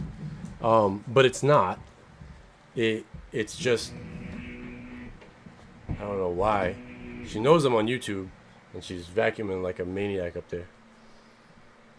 But yeah, I love this chair already. As long as my sciatica doesn't act up, which I'm going to keep doing videos in this chair for a while and see, because that chair, I get no back problems with that chair at all. I always keep the lumbar support all the way forward, but all the way forward on that chair is less forward than this pillow is. So I think it's going to be interesting. And once this pillow kind of breaks in, it's probably going to be a little better. Going to get used to where I'm at. But I feel more open in this chair. I felt like the other chair, even though I'm more supported in the back, the front part of me, I almost felt like that chair gave you an illusion of feeling almost surrounded, because it's just big. And I know it doesn't come up that much on the video, the actual size difference. And even when you look at it online, it's like an inch here and an inch there. But you feel it when you sit in the chair. So I kind of feel more open, almost like slightly less, I don't want to say secure, that's the wrong word, but because it feels totally solid, but just it's a little different. I gotta do it for a while and see. But I have no issues with this chair whatsoever. As far as comfort, it feels great. There's give. Somebody had asked me about that. This, if y'all can see that, it's got give. It bounces, so it's not hard. It's firm, but it's not hard, if that makes sense. That's what she said. But it's really a firm seat. But when you sit on it and your legs are on it, or whatever it is, it gives in and it gives you comfort, which is what you want. Because if your seat is too soft, that's going to give you terrible posture. It's right. It's correct. And this does the same thing, really. But I've been sitting on this longer. But it's kind of the same. It's very similar. It's firm, but it gives. And they feel very similar in that respect. Even though this 2020 model has like a new cushion inside, they said, it still feels pretty similar. I just feel more open. That's the best way I could describe it. Like with this, I feel more open. With that, it feels a little bit more cozy or like closed in, you know, like slightly. And that's just the way I feel initially. But I think bottom line on these chairs is simple. If you're 5'11" to 6 foot and you weigh like under 200 pounds, you could get either chair and be cool. All right? But I would say if you're over 6 foot and you weigh 200 pounds or more, that's going to be a better chair for you. All right? And then obviously if you're short, like 5'5", 5'6", 5'7", 5'8", this is your chair. The what do you call it? Let me minimize this. What did happen to my... Oh, there we go. The Omega is your chair if you're shorter, okay? Because that chair is just too big if you're really that short. You're going to feel like, you know, there's an inch difference on the back here too. So, but this is still very comfortable for me, and I can move this up or down.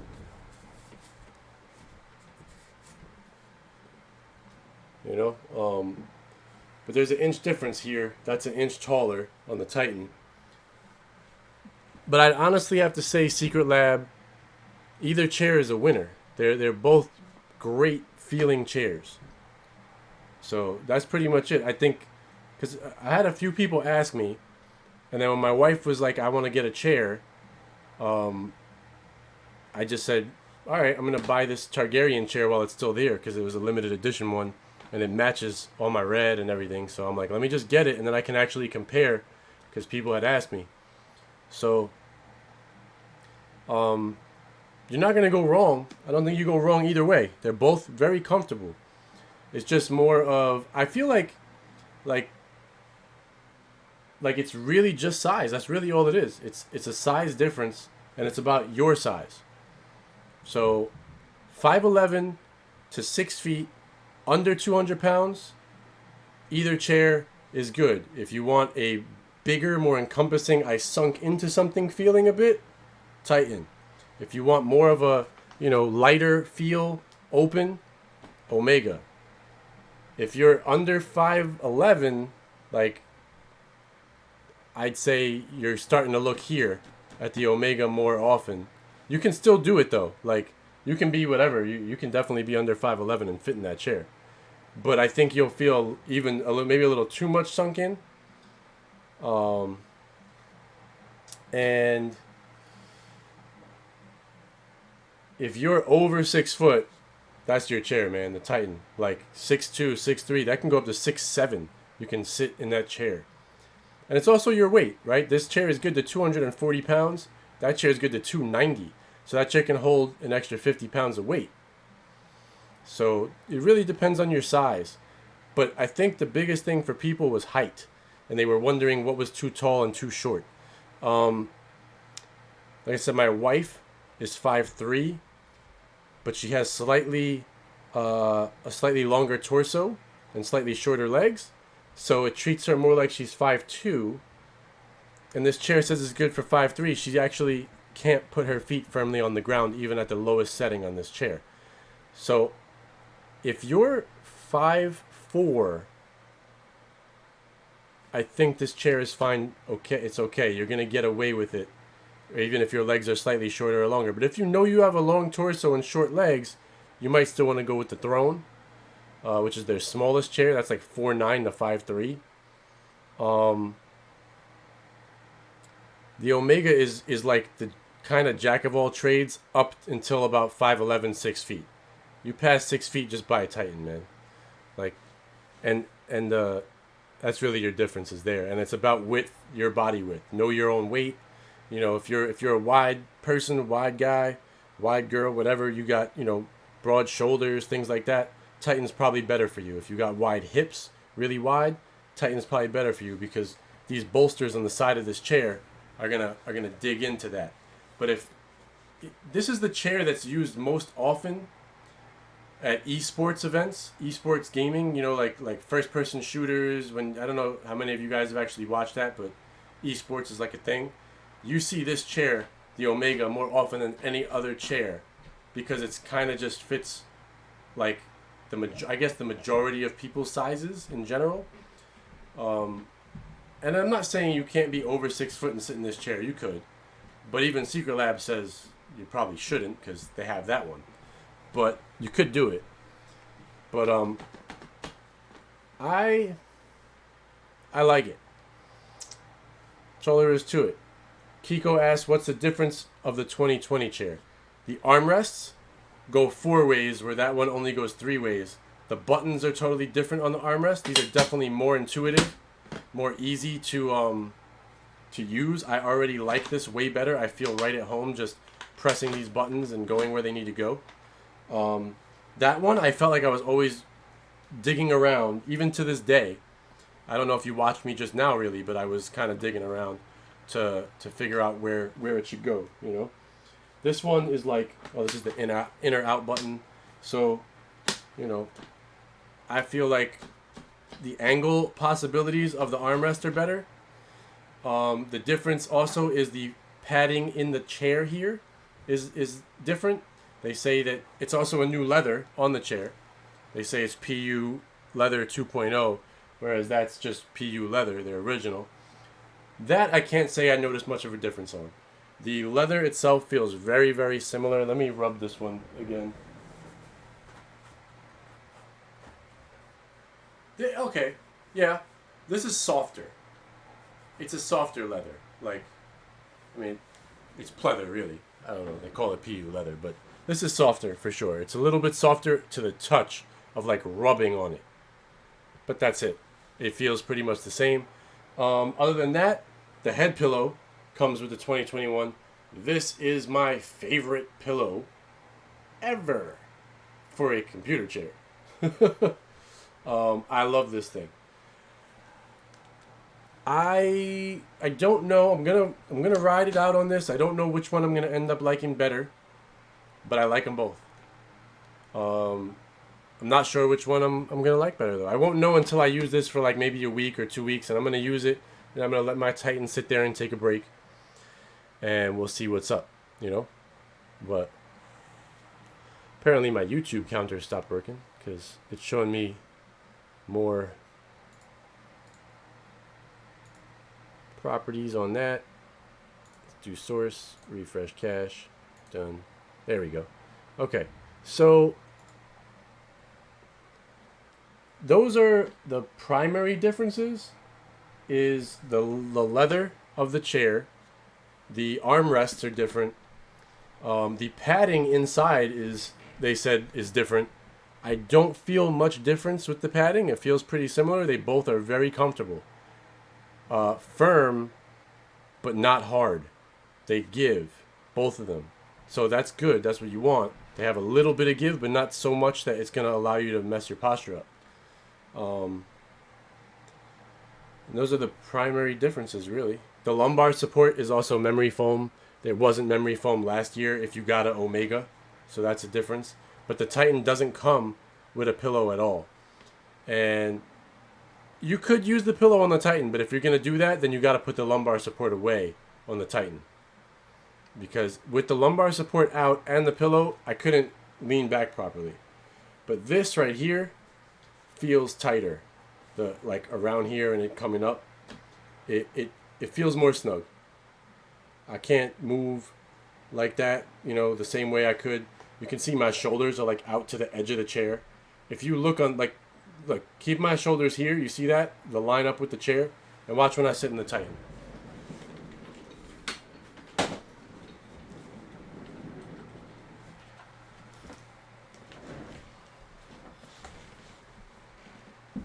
You see how much I'm trying to like angle myself centered again. There. No, I'm still not quite centered. There we go. There's so much more back there. And that's what I mean when I try to use the word secure. It's just like you're more encompassed in this chair, like from behind. You feel it, like you have, like I could do this on the other chair. I can't do this here. Like it's got you. Like when you lean back, you're just in like a little cocoon, almost. And this one feels secure, but more like secure in the way that you are when you go sit in a sports car seat. Secure in that way. This one is more just like a big blanket that wants to hug you. That's probably the best description I could give.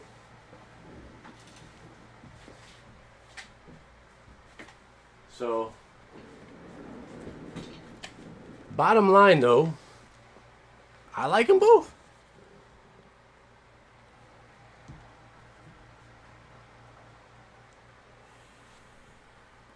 Cruising got the Titan. So the putting it together is identical to this Cruising. Same thing. Because I put that Titan together. The Titan and the Omega have the same exact instructions for putting them together. One thing I will say is I feel like you can see more of the studio when I sit in this chair. A little bit more, just because of the way it comes up so much. It's a little shorter and it's not as wide out as far. So that's a good positive. But where should I leave the Titan in the room so that it's like not in the way, but it doesn't look so lonely?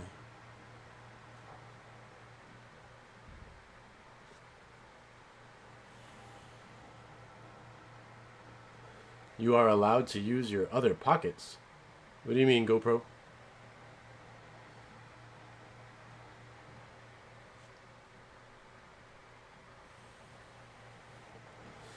Yeah, TJ, that kind of sums it up. I really like both of them. It's honestly though, like was it you, Cruising, that was really asking me about size? Were you the one that sent me the email before you bought it, asking me about like back support and stuff like that? Somebody emailed me and I said I was gonna do a video comparing the two of them very soon. And they were really curious about the leg positioning, which is what I was showing y'all. Naturally, you can see that I'm just sticking out further here. I can scooch myself up, but I'm still out a little further than this chair. This just has a deeper seat. But it's not uncomfortable at all because these bolsters on the side are holding my legs up anyway. So, but if you're too small and even thinner than me, oh, it looks like everything I own is in my front pocket. Well, I'm a peculiar person with how I carry things. I don't keep it all like this when I have a hoodie. Then I share responsibilities. But with a t-shirt, I generally throw it all in here, and I have hard wallets. So when I put them in the back pocket, it hurts me. Like, my sciatica will act up like crazy. I can't put anything in my back pockets. This chair is going to come down to size, though. That's really what it is. And my God's honest opinion on size, 6 foot, under 200 pounds, like, all right, 5'10" to 6 foot, 180 to 200 pounds, either chair is going to be okay for you. It's all about what you like. If you want a more, loose, airy feeling, this is your chair. You want to feel like something is really big behind you and like it feels extra supportive back there when you lean back. They both support you physically fine, but there's just something about that chair, the Titan, when I lean back in it, that feels a little bit different. Like doing this feels great, but it feels like it's over. Like, you see, remember I was doing that before? I can do this here. I can't do that on the Titan at all, because this top piece right here prevents me from doing that, and I have room to do that up. I can't do it all the way down here, but I can't do it on that one either. But in my normal position, I can do this here. It's just more airy behind you, but it's totally supportive. That one is just more like encompassing from the back. And essentially, we're looking at, let me turn that up a little since I'm leaning back. We're looking at like, 5'10". If you're under 5'10", I'd probably just get this chair right off the bat. You can, I believe you can. It says, what does it say on their site? Let me look.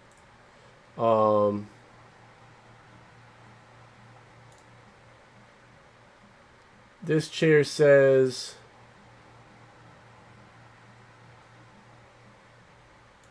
hang on. 5'3" to 5'11". So you can sit in this chair short. So let me take that back, because my wife is short too. Like, but you don't want the Titan. Let me see what the Titan says as the minimum height. I don't remember anymore. But let me look. The Titan's minimum height, 5'9" to 6'7". All right. I would go with that. If you're not at least 5'9", buy this chair. And if you're not at least 5'4", because 5'3", like I said, my wife's 5'3". If you're 5'3", make sure you got long legs, or at least an equal leg to torso ratio. Otherwise, your feet, even in the lowest position, could have a problem.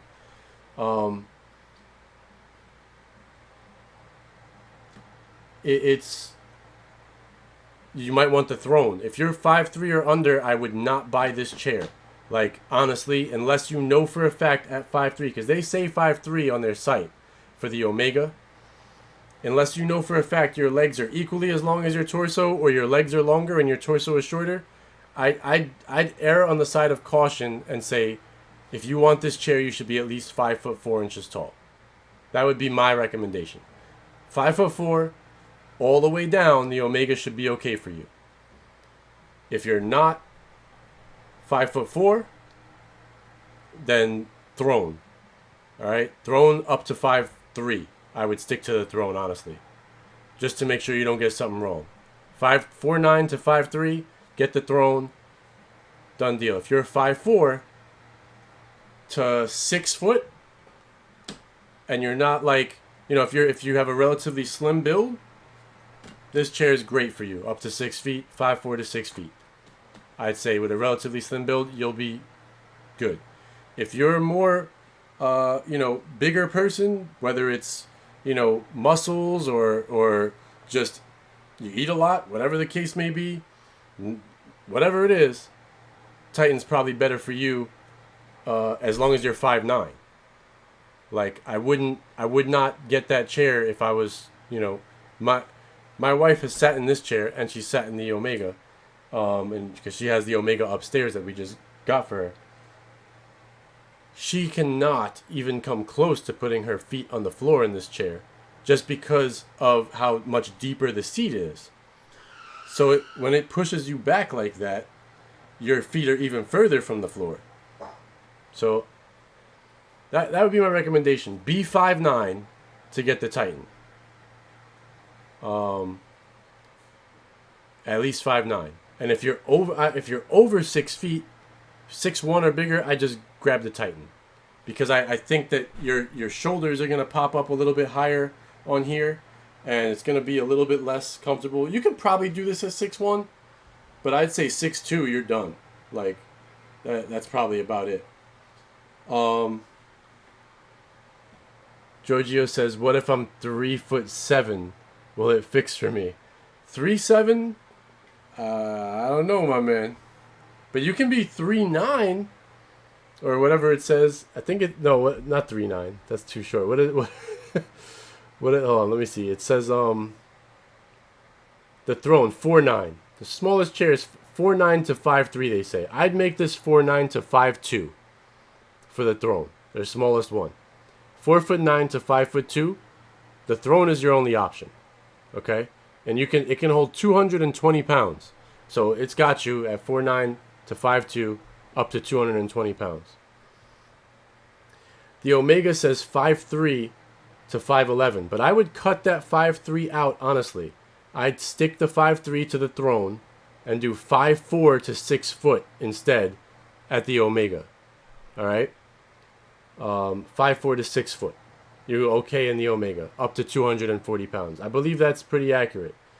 And the Titan, you need to be at least 5'9" to get the Titan, and it's good up to 6'7". You know what I mean? And it can hold up to 290 pounds. So those are my recommendations, man. As far as what to get size-wise, they're both comfortable. Giorgio's, you're exactly 5'3". Take a tape measure if you really want an Omega. Take a tape measure and make sure that half your body, at least, is your legs up to your hips, where they're gonna sit in the chair. That where this ends, okay? This should be half your body, like basically your butt, like up here. If it's half your body, you could try an Omega and you'll probably be okay. But if it's not, if your torso is longer than your legs, you might be stuck with a throne. Otherwise, you're gonna feel like your feet don't really touch the ground properly. So just take a tape measure and measure yourself. And if your legs are longer than your torso and you're 5'3", I think you're okay with the Omega. But I'm just telling people to be cautious and go to 5'4". Before you get an Omega. But you can be 5'3", but you need to have like long legs. Sup, Troop? Troop said get a step stool.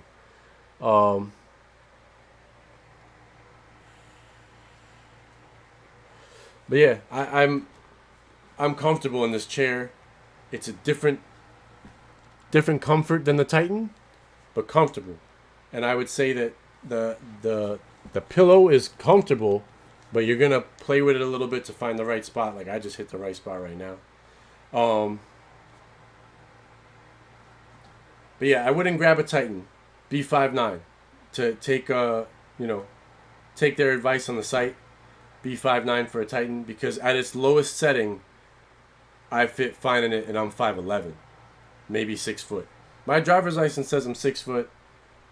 My previous doctor measured me to 6 feet. My new doctor says I'm 5'11", so I might have shrunk an inch. Let's call me 5'11 and a half. But the good news is, if you're 5'9", I would honestly say even 6'1" at the most, if you're slender framed, you can get either chair, and it's more a matter of preference. 5'9" to 6 foot. Let's play it safe. Let's not say I said 6'1". 5'9" to 6 foot. Either chair is going to be comfortable. You know, you're okay to grab a Titan at that point. So you have a 5'9", 5'10", 5'11". There's a 4-inch window, right? That either chair works for. But I think if you're, you know, definitely by 6'2", that's your only chair. And under 5'3", the throne is your only chair. I don't have one here. My wife ain't getting a throne. She's gonna, even though she's a little bit short for the Omega, she's gonna make do with it. She's just gonna put something on the floor right where she sits to give her a little bit of extra. TJ says, are you gonna sell your Titan eventually or use it in another room? I'm probably gonna use it in this room, mostly as a second chair, because I actually have 3 workstations here. There's a workstation that I can roll my chair right under here, and another one right here. So eventually I'm going to have more computers over here. So I might sit one there, and sometimes I might have an extra person in here with me on the other channels. Maybe the gaming channel or the tech channel. For, you know, regular Supreme Builds channel, probably not that many people, you know?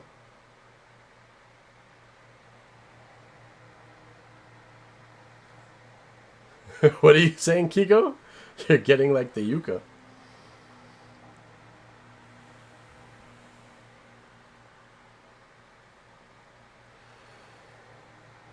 Off topic, what was that website for all things monitors, TVs, etc.? Ratings.com without an A. RTINGS.com. They do headphones, computer monitors, and TVs. Best review site I've ever seen for either of those 3 items. Just remember, ratings with no A. That's how I always remember it in my head. Works for me. But I may use it in another room or something. Or I may end up with it here. It depends. One of these chairs is going to become my primary chair. I really hope it's this one, only because I love the dragons. But if it's not as comfortable, then it's going to be the Titan. If I get back pain with this or whatever, it'll be the Titan. But I don't think I will, just off the way it feels right now. It's pretty damn comfy. So, can I post it? Yeah.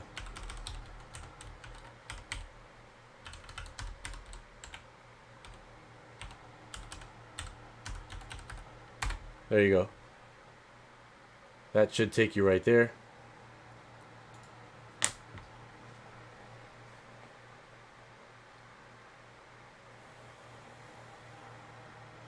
The name of the Samsung monitors I have, they are CHG70.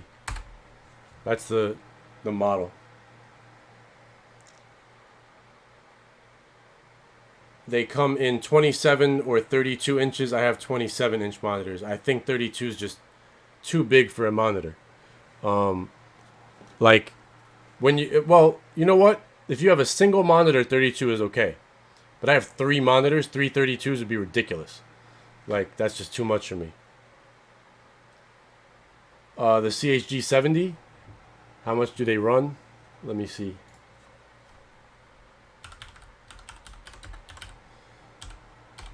The price could be different than when I got it. Best Buy has them. The 32-inch is $488. Let me see. Newegg has them refurbished in 27 inches for $229.99. And it's recertified, it says. So I would check out the warranty they give with that. Let me find it on Amazon.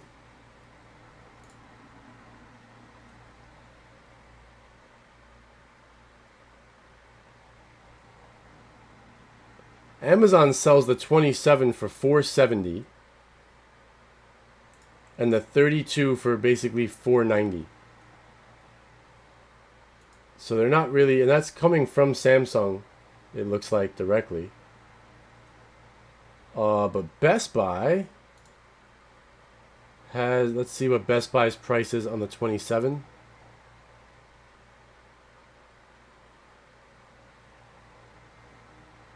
Looks like it's the same.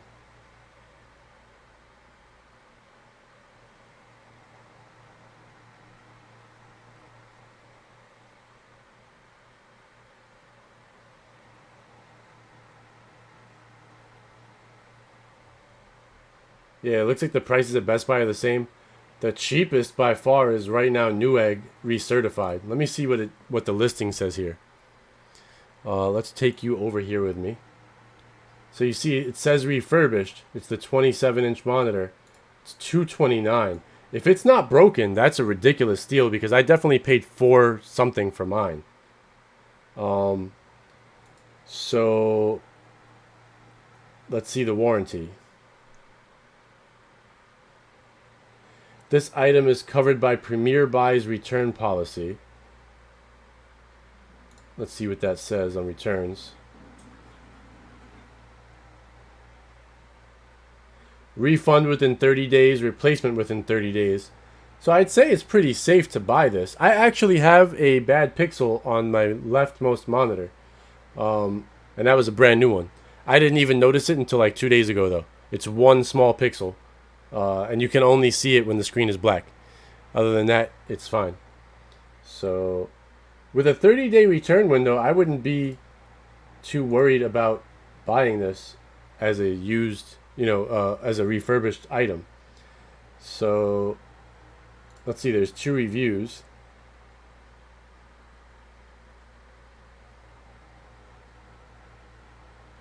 That's hilarious. This person has no idea what they're talking about here.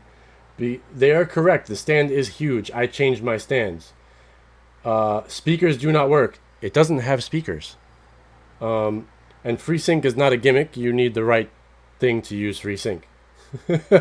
So FreeSync works with AMD graphics cards or with an Xbox. I was originally planning to do my gaming channel mostly on Xbox, which is why I chose these monitors. Yeah, it's 1440p with HDR, but it does accept a 4K signal. So you can output from your Xbox at 4K and the monitor will just downscale it. You don't have to put it. You can put the Xbox to 1440p also if you want though, but it will accept 4K inputs. Let's see.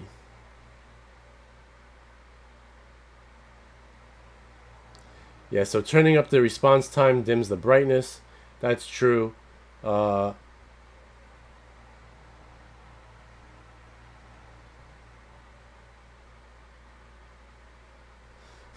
Why is this part of the review? Like, I guess from the shop, they send it out here, so make sure someone's home. But I'm very happy with these monitors. Yes, you can output from Shield, and it accepts 4K signals. When you plug it in, the device believes it's 4K. So it believes that it's a 4K monitor. So it will output at 4K. You can output from the Xbox or the Shield at 4K. It takes it.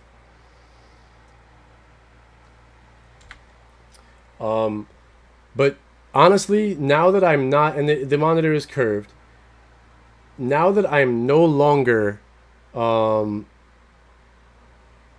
planning to do most of my gaming on the Xbox, I might have chosen something different, but I by no means regret this choice. Let's just go right here to, let me show you this, ratings.com, right? RTINGS.com. And just to show you guys, you can go to monitor reviews, and up here it has bests, best gaming, best monitors, best 4K, best 144 hertz. This is the main reason I wanted the to stick to 1440p as well, was that there's no 4K monitors that were 144 hertz when I was buying. I still don't think there are. Best for PS4, best for Xbox One, best budget, MacBook Pro, 4K gaming, 1440p, 144 hertz. Photo edit. I mean, they break this down. All right. But let's just look at best. Let's see.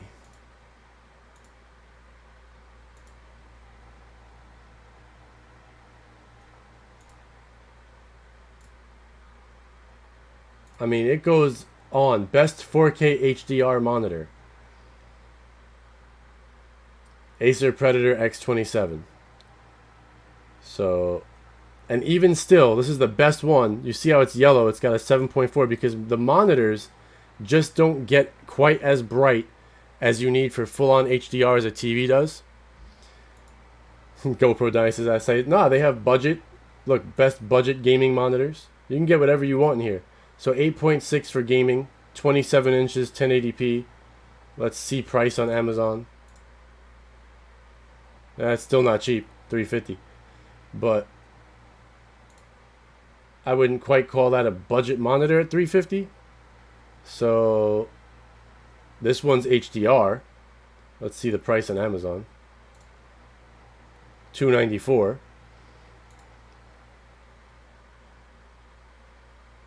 Here's a cheaper alternative option.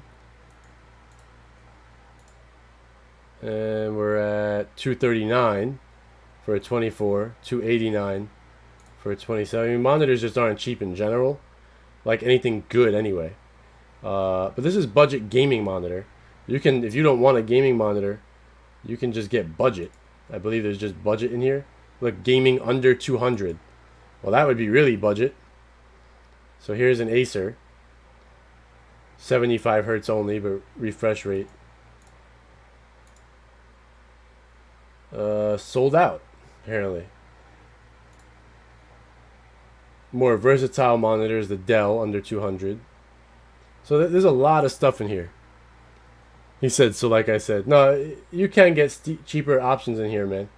But any kind of gaming monitor is always going to be a little bit more because you're going to have higher refresh rates. But you can get a gaming monitor under 200, so that's good. 60 hertz should be cheaper too. I might have went with this, honestly. But the HDR score is pretty good overall. And this is cheaper than my monitors. Look. Brand new. They're not that bad. I mean, $366.99 is not cheap. But that's a 4K monitor, 27 inches with HDR. And you can get it cheaper. Without the adjustable stand, just a single stand that can't move, $346. With an adjustable stand, $366. That's with VESA and USB Type-C built in. Wow, that raises the price a lot. I'm wondering if this doesn't have VESA on the back. That's weird.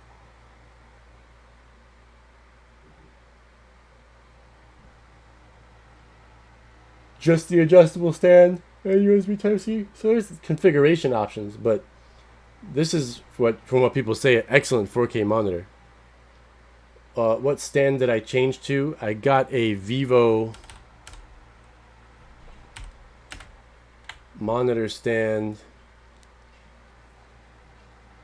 Vivo desk monitor stand. I don't remember the model number offhand.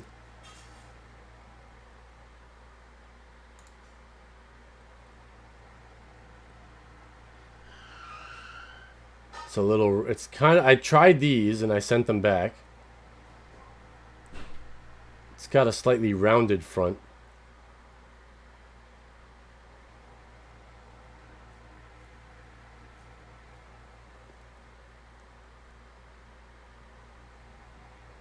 That's weird. I don't remember the model number offhand, but let's try desktop single monitor stand.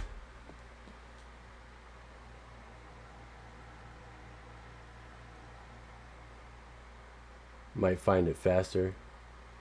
They weren't that. It's this one. I got this right here. This is what I switched it to. Stand V001V. I like this stand. It raises up and down with a spring loaded in here. So you can see your height range is 14.5 all the way up to 19 inches. My desk is already pretty high, so I didn't change it. And it has cable management in the back, and it holds my monitors with no issue. So can kind of see the cable management's there. And it's a very small footprint on the desk. That's why I got it, because I have 3 of these monitors here. One's right here, obviously, where my camera is. One's right here and one's right here, and they curve around the bend. So I wanted a small footprint because I wanted to still fit all of this in front of it. You know, I got a lot of stuff here. You can see the monitor right here next to me, and then here's the one that I'm looking at right now, and the other one is right here. So they're curving around right here. But I wanted to have a big space to fit my mic, fit the keyboard, the mouse comfortably. I got my cup here, you know, stuff like that. So with the original stands, there was no way that I could fit that stuff. Just wasn't going to happen.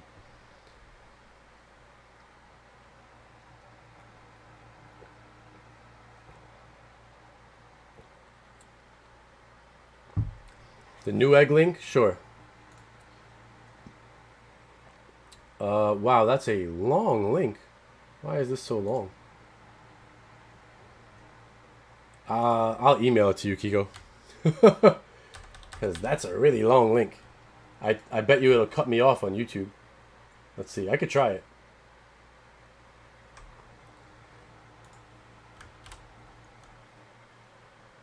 Yeah, it's $2.94. I don't know why that is so long of a link. Let me see. So here's the 32-inch non-refurbished is $5.19, right?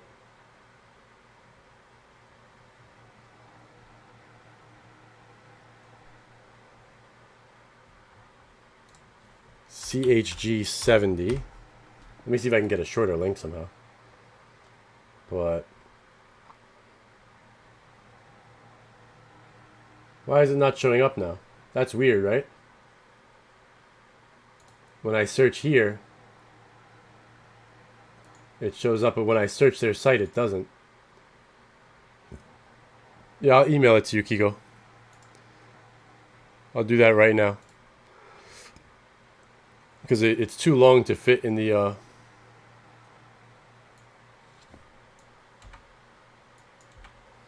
in the chat there.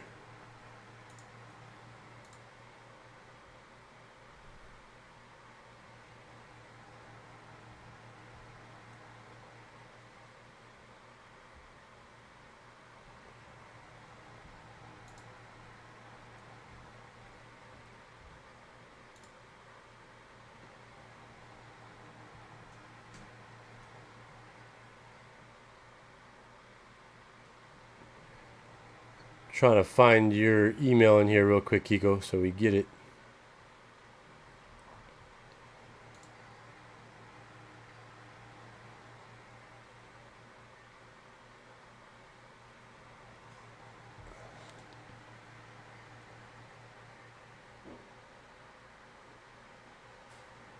I got you.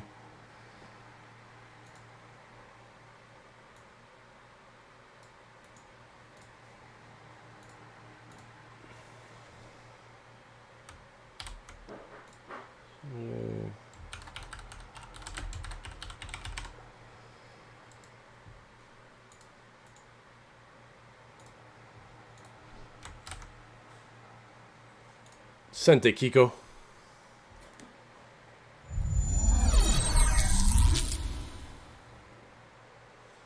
Thomas, thank you for subscribing to the channel if you're in here. Appreciate it. I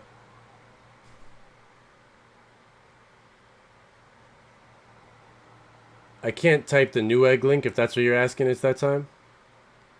Because it's too long. But if you send me an email to lee@supremebuilds.live, if you send it to me right now, I'll send you the link in an email. Just email Lee, L-E-E, @supremebuilds.live. GoPro, you're saying how much of a hard drive should I use? I have 346 gigabytes free. Oh, before you run out, is that a system drive, GoPro, or is that just a storage drive?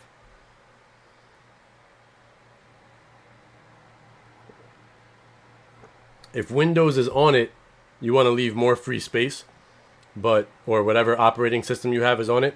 But if it's just a storage drive, you're still okay.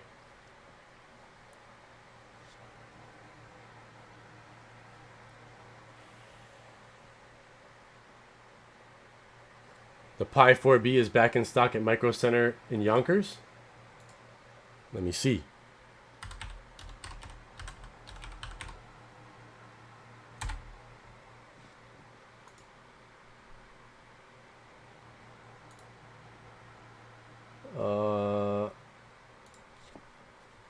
Pi 4B, 4 gigabytes.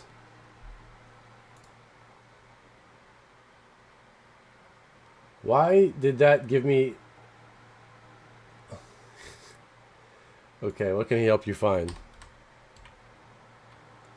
Raspberry Pi Model 4B, 4 gigabytes. Oh snap, look, in Brooklyn too? In the Brooklyn store, uh-oh, I'm gonna have to go get them. So in Brooklyn, let me change my store. What time is it? Come on, man. Hit me. Yeah. Oh, boy. What time is it? What time do they close? Store info. 10 to 9. I gotta go. It is 7:30 right now. But today is Saturday, so they're open till 9. So I can get... Oh, if I want two, I gotta pay extra. You see that? I gotta pay extra money.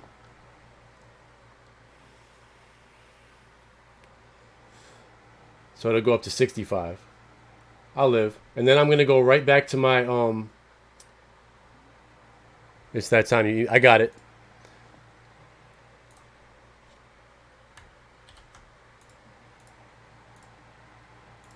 Sent you the link back for it. It's that time. So, yeah, I want two because I want to make one into a VPN server for my house. And I'm not 100% sure what I want to do with the other one yet. But I got some ideas. But definitely one is going to be a VPN server. It says 10 plus in stock. I wonder if I can get it tomorrow. Or if I should just do it. Oh, they have the official Raspberry Pi 4 power supply too? For $9.99? I might do that. That's really not a bad deal. Right here, $67.98. But for a 16 gig card.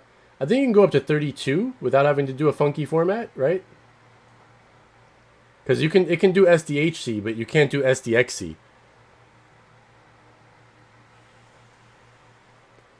GoPro Donnie said buy one, put it in the car, go back and get another. That's not a bad deal. I might run out, but my family's cooking on the barbecue right now. So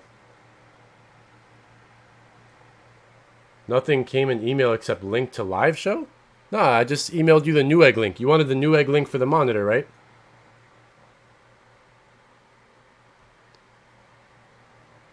I just clicked the link I sent you. It took me right to the monitor.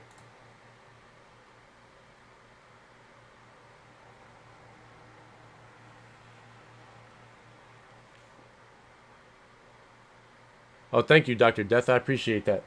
That's probably what I'll end up using the other one for is to auto download, using sonar and radar and stuff like that. So I definitely appreciate that.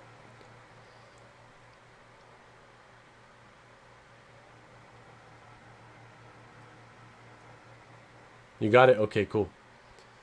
So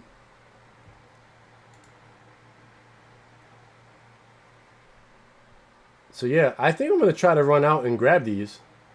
I'm going to grab 2 of them. And then I'm going to go onto my Amazon store after. Right? Let me sign in.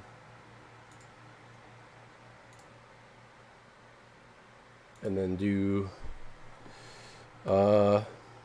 if you guys are messing with Raspberry Pi 4s, alright?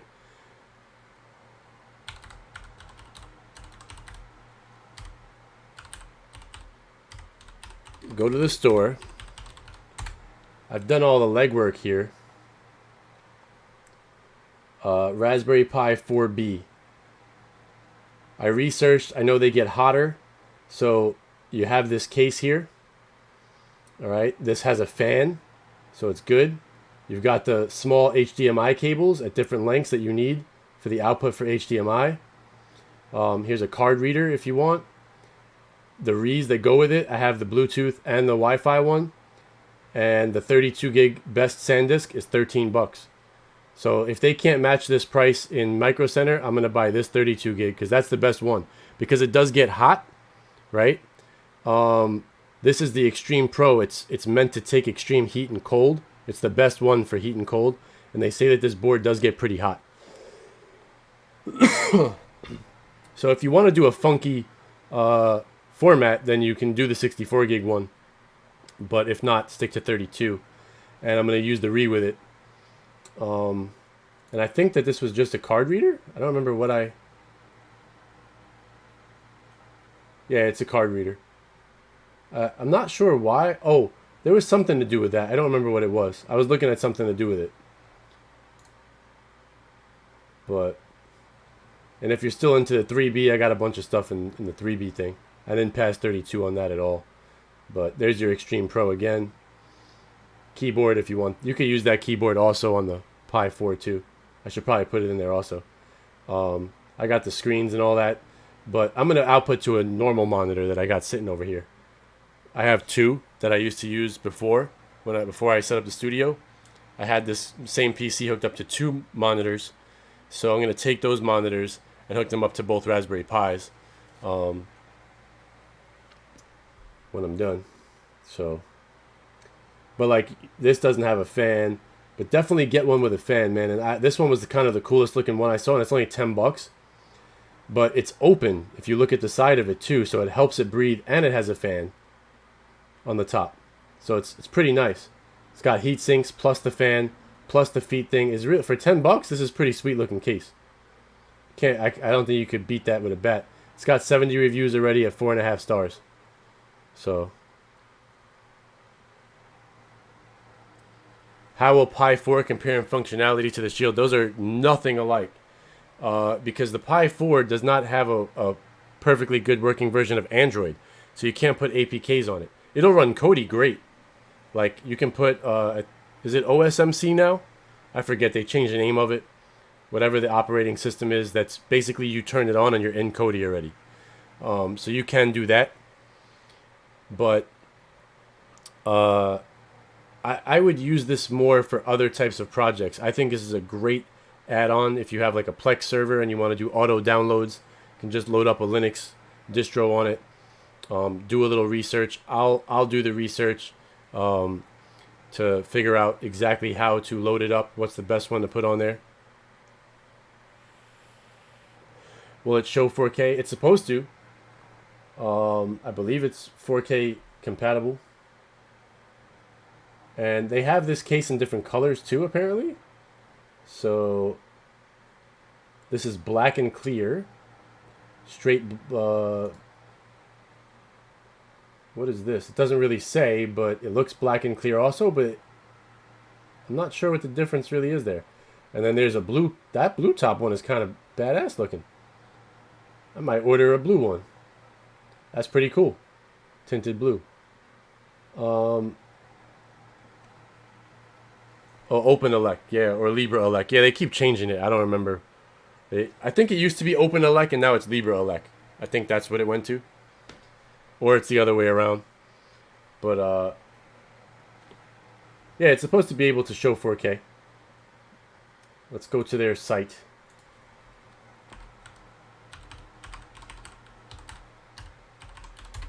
Right, I believe it's raspberrypi.org. Find out more. So it has dual display support, right? Two USB 2 ports, 2 USB 3 ports. This is the big thing for me for the VPN server. Over the 3 does not have gigabit internet. This has gigabit internet, and I have gigabit speed coming into my house. So yeah, Kiko says they're dual 4K. So, I mean, I don't know how great they'll run dual 4K, but, I mean, look at this. It's literally a little tiny board, and you could plug it in just like that if you really want to without a case. I wouldn't advise it, but you could, and you could power up all your peripherals, and you're online. Yeah, dual displays, 4K output. I'm assuming it caps at 60 FPS in 4K. But it should make an awesome... I might end up with a third one, because it should make an awesome retro gaming system too. But I don't know if they've finished the retro Pi for the 4 yet. Because they have retro Pi on the 3B, but I don't know if they have it on the 4.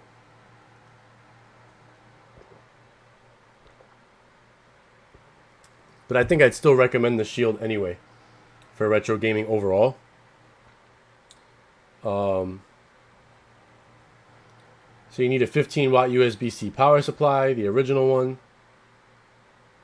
A micro SD card loaded with noobs. You can download noobs. It tells you right here. So I'll just buy the micro SD card I want. Kiko says RetroPie, not yet. So yeah. Do you know if... I forgot what it was called. VPN something, if that's done yet? I forgot what it was called. It's VPN OS for...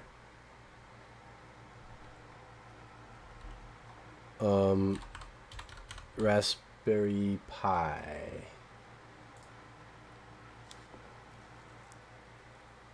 It's like called... I can't remember what it's called. Oh, Pi VPN. That's what it's called. So this is it. I don't know if it's compatible with the 4 yet, though. Let's check it out. I'm just going to copy that and say, does Pi VPN work with Raspberry Pi 4? Question.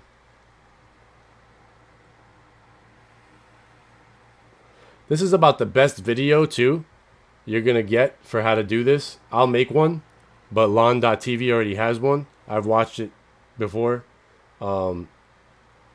It's pretty damn good. I don't even know that I could beat this video, but I'll still show it to y'all how to do it. What's up, RB?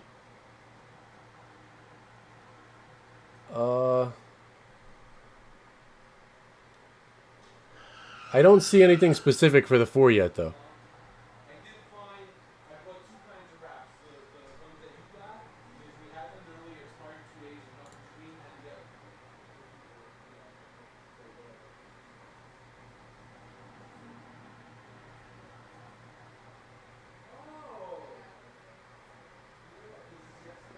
I'm not sure. I'll try it. We'll see if it works. Kiko overclocked his Pi 4 to 2 gigahertz. That's awesome. It doesn't overheat at all? Do you have a fan in your case?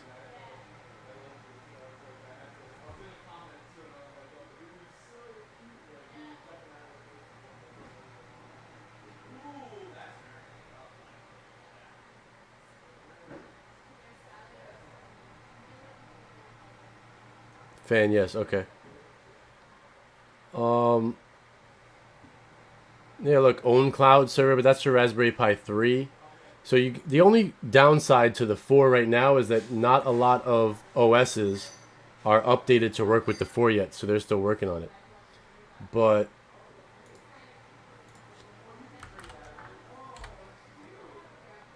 I mean, this is the official site.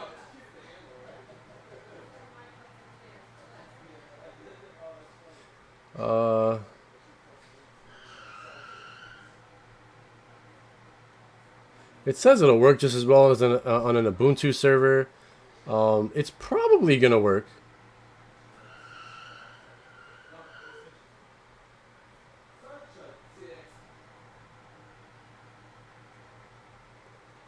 But let's see, technical information.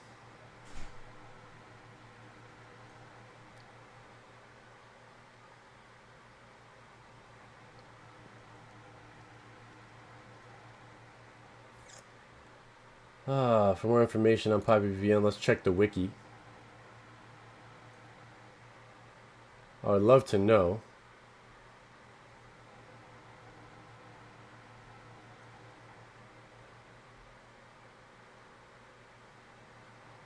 What's up, Storm?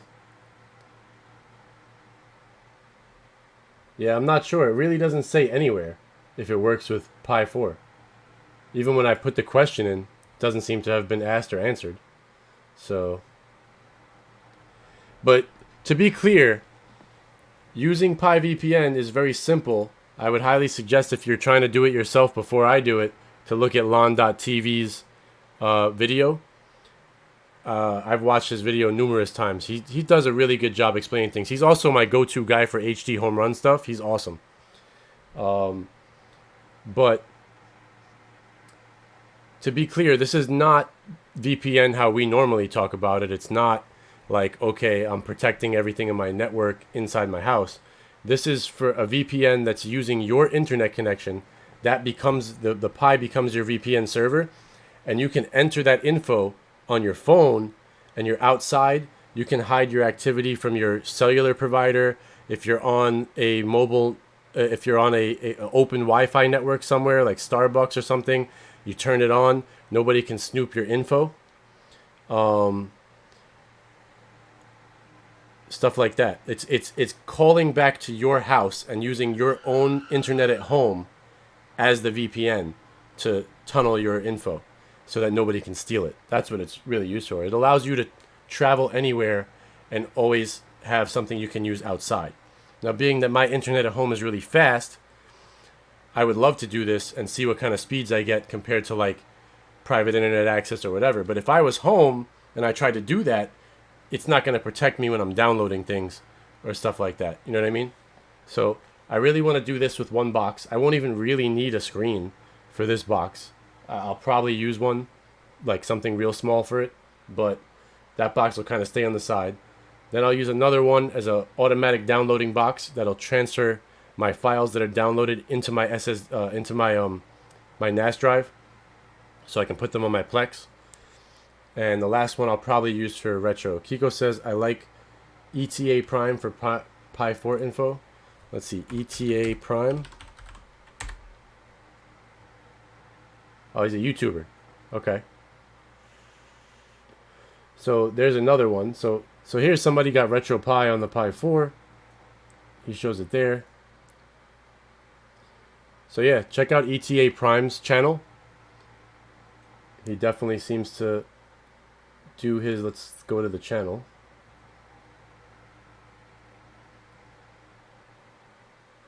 What's going on, guys? Nope, I don't want to get in trouble.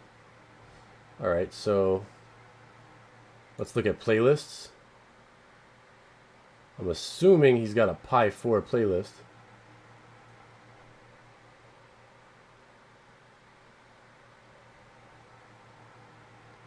Here's 3B Plus. Maybe he doesn't. Or am I just missing it?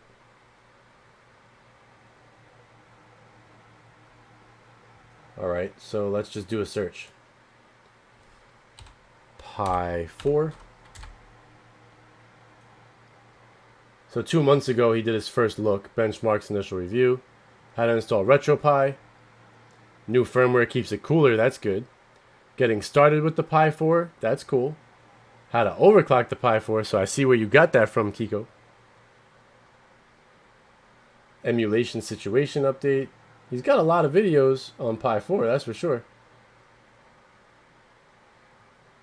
The Flirk case for the Pi 4. He says it's the best one. We can check that out too. I like Flirk for their remotes. Do you have this one, Kiko? Does it have a fan if you have it? It looks kind of boring compared to the one I have in the store, but is there a fan in there?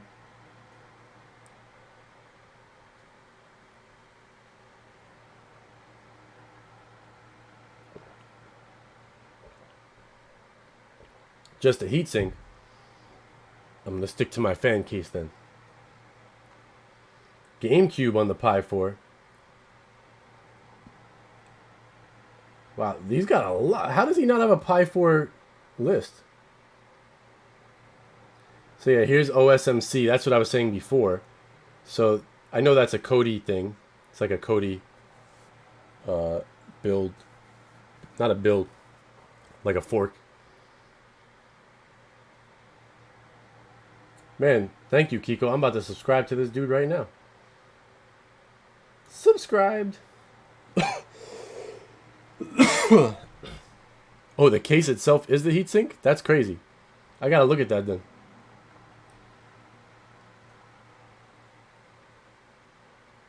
I might buy one of those because I like Flirk as a brand and I like their little software. So I might do that, and then also and get one of the fan ones and maybe do some comparisons.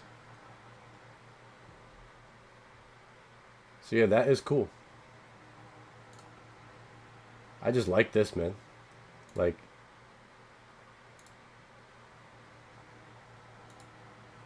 I think that looks pretty cool too.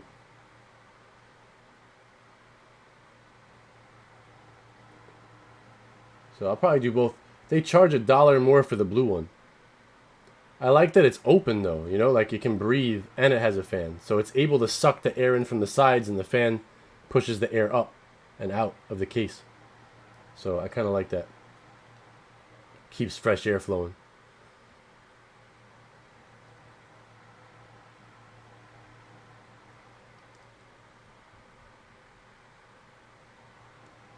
The Cody Fleur case. Oh, I've seen those, the old one. Let me see. Pi Flirk. I wanna. Yeah, there we go. Pi Flirk case. So, is this it? Flirk Gen 2 new model.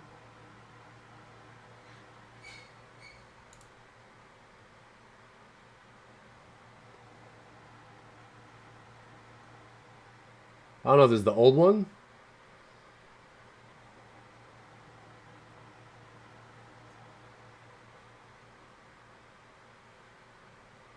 Because this one doesn't say it's for Pi 4. This one says Pi 4.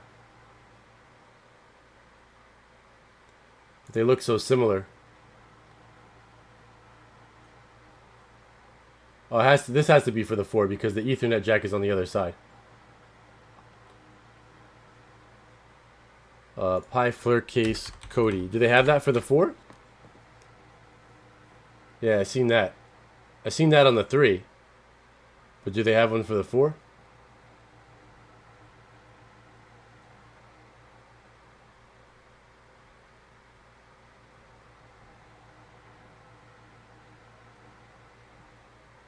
That's cool.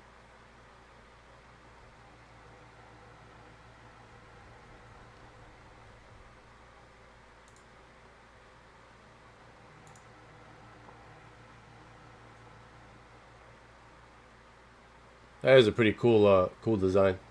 I seen this a long time ago, but I never, like, I messed around with the 3 a bit, but I never ended up using it for much of anything. I was thinking at one point about, like, setting them up as, like, boxes in the house, but I just, with the shield, I just never did.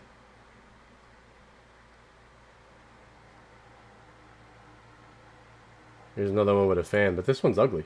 That's for the 3B anyway. Like, and it's all closed in. I like the openness of the other one.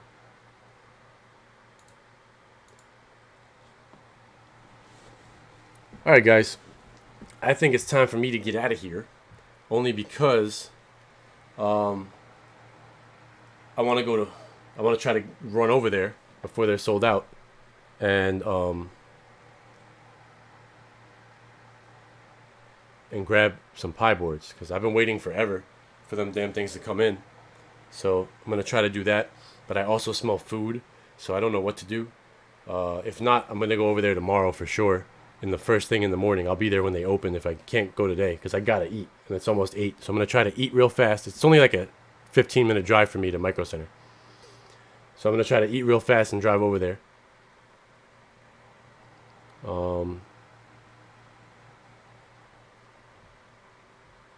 do you mean by top speed? It's that time.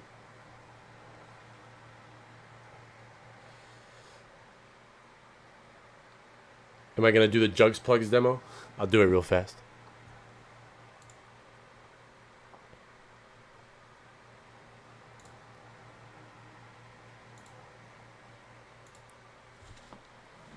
Jugs plugs! I want my jugs plugs! I need them! Give me my jugs plugs! Yay! Well, Kiko's got his overclocked to 2 gigahertz. I think the primary... What are they regularly, Kiko? 1.6? I don't remember anymore.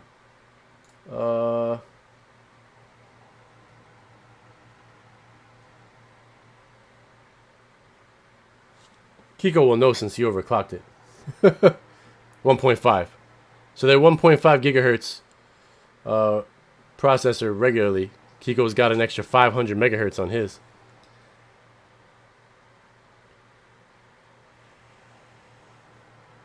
That's very good for VPNing too, Kiko, because you know the processor handles all of that. So I might do that on the VPN one. Boost it up a bit, make it even faster.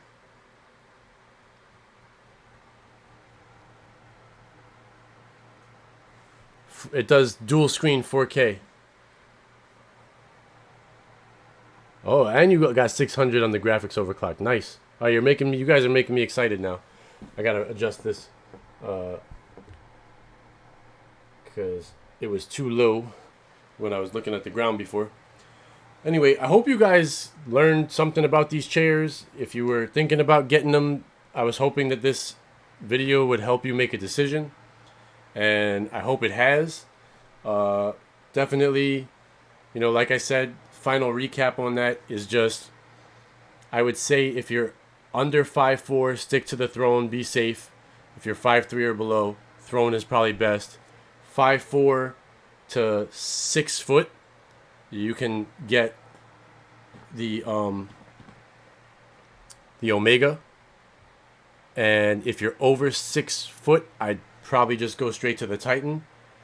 But also you can get the Titan starting at 5'9". So I would say if you're a bit of a bigger person, 5'9" to 5'11", you can grab that Titan if you want. If you're slimmer, Omega might be for you.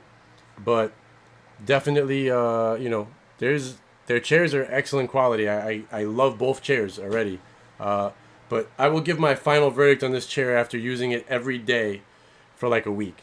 But as of right now, I definitely like this chair. I'm happy with it. My back still feels good sitting in it. I got no complaints. And it's very comfy. I'm getting used to it already just sitting here. So, you guys take care. I'm going to try to eat and run and get those Pi boards. And then we'll be doing some Pi videos. Yes! I also have to do the Shield. I'm going to do actually a short B-Link video on how to get Android TV on your B-Link GT King. I'm also going to do a shorter video on the hotspot before I throw it in my car. I'm going to do those offline and upload them. And then I'm going to do what do you call it? I'm going to start the gaming channel off with turning the Shield into an emulator. So if you're not subscribed to the gaming channel, go subscribe to it. I'm probably going to rename it and put some graphics up on it over this holiday weekend. And maybe by next weekend, I'm hoping to get that video up to turn the Shield into the ultimate emulator for all retro gaming systems, all the way from like PS1 all the way down to Ataris. So that'll go on the gaming channel. I don't have the link to it, but at least not right now. Trooper put it in earlier though. I'm sure he's got merch there. Yeah, right here. Trooper must have like a spreadsheet. Let me do a control copy. I'll put it in here right now if you guys are interested in that video. There you go. Oh, it's shortened? Well, that sucks. Hold on. Let me click it to open it. Before you guys go, if anybody wants to get in there. Of course, it wants to take me there in this. That doesn't help me.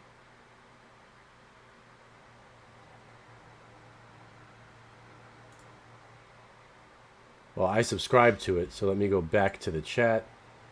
Let me get on here. I'll pull it up right now.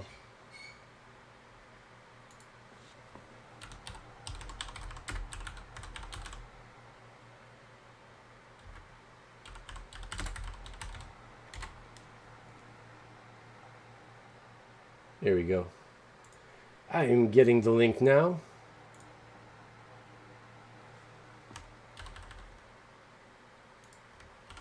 There you guys go. That is the channel right there for gaming. That's where that video will be once it goes. So if you want to see that, subscribe to that channel. What's up, Fives Nuff? Good night, guys. I will run the credits. I'm not sure what's in them right now, but I think it shows the subs, and I think we got at least one sub during there. So I will run those credits real quick. You guys take care. Stay supreme. I'll see y'all probably tomorrow. I'll come on and do a live at some point, but I'm going to get those other videos up from offline. But here we go. Stay supreme. Enjoy your holiday weekend if y'all don't come back in before then. Be good. Peace out. One love. I'm out of here. Here comes the credits.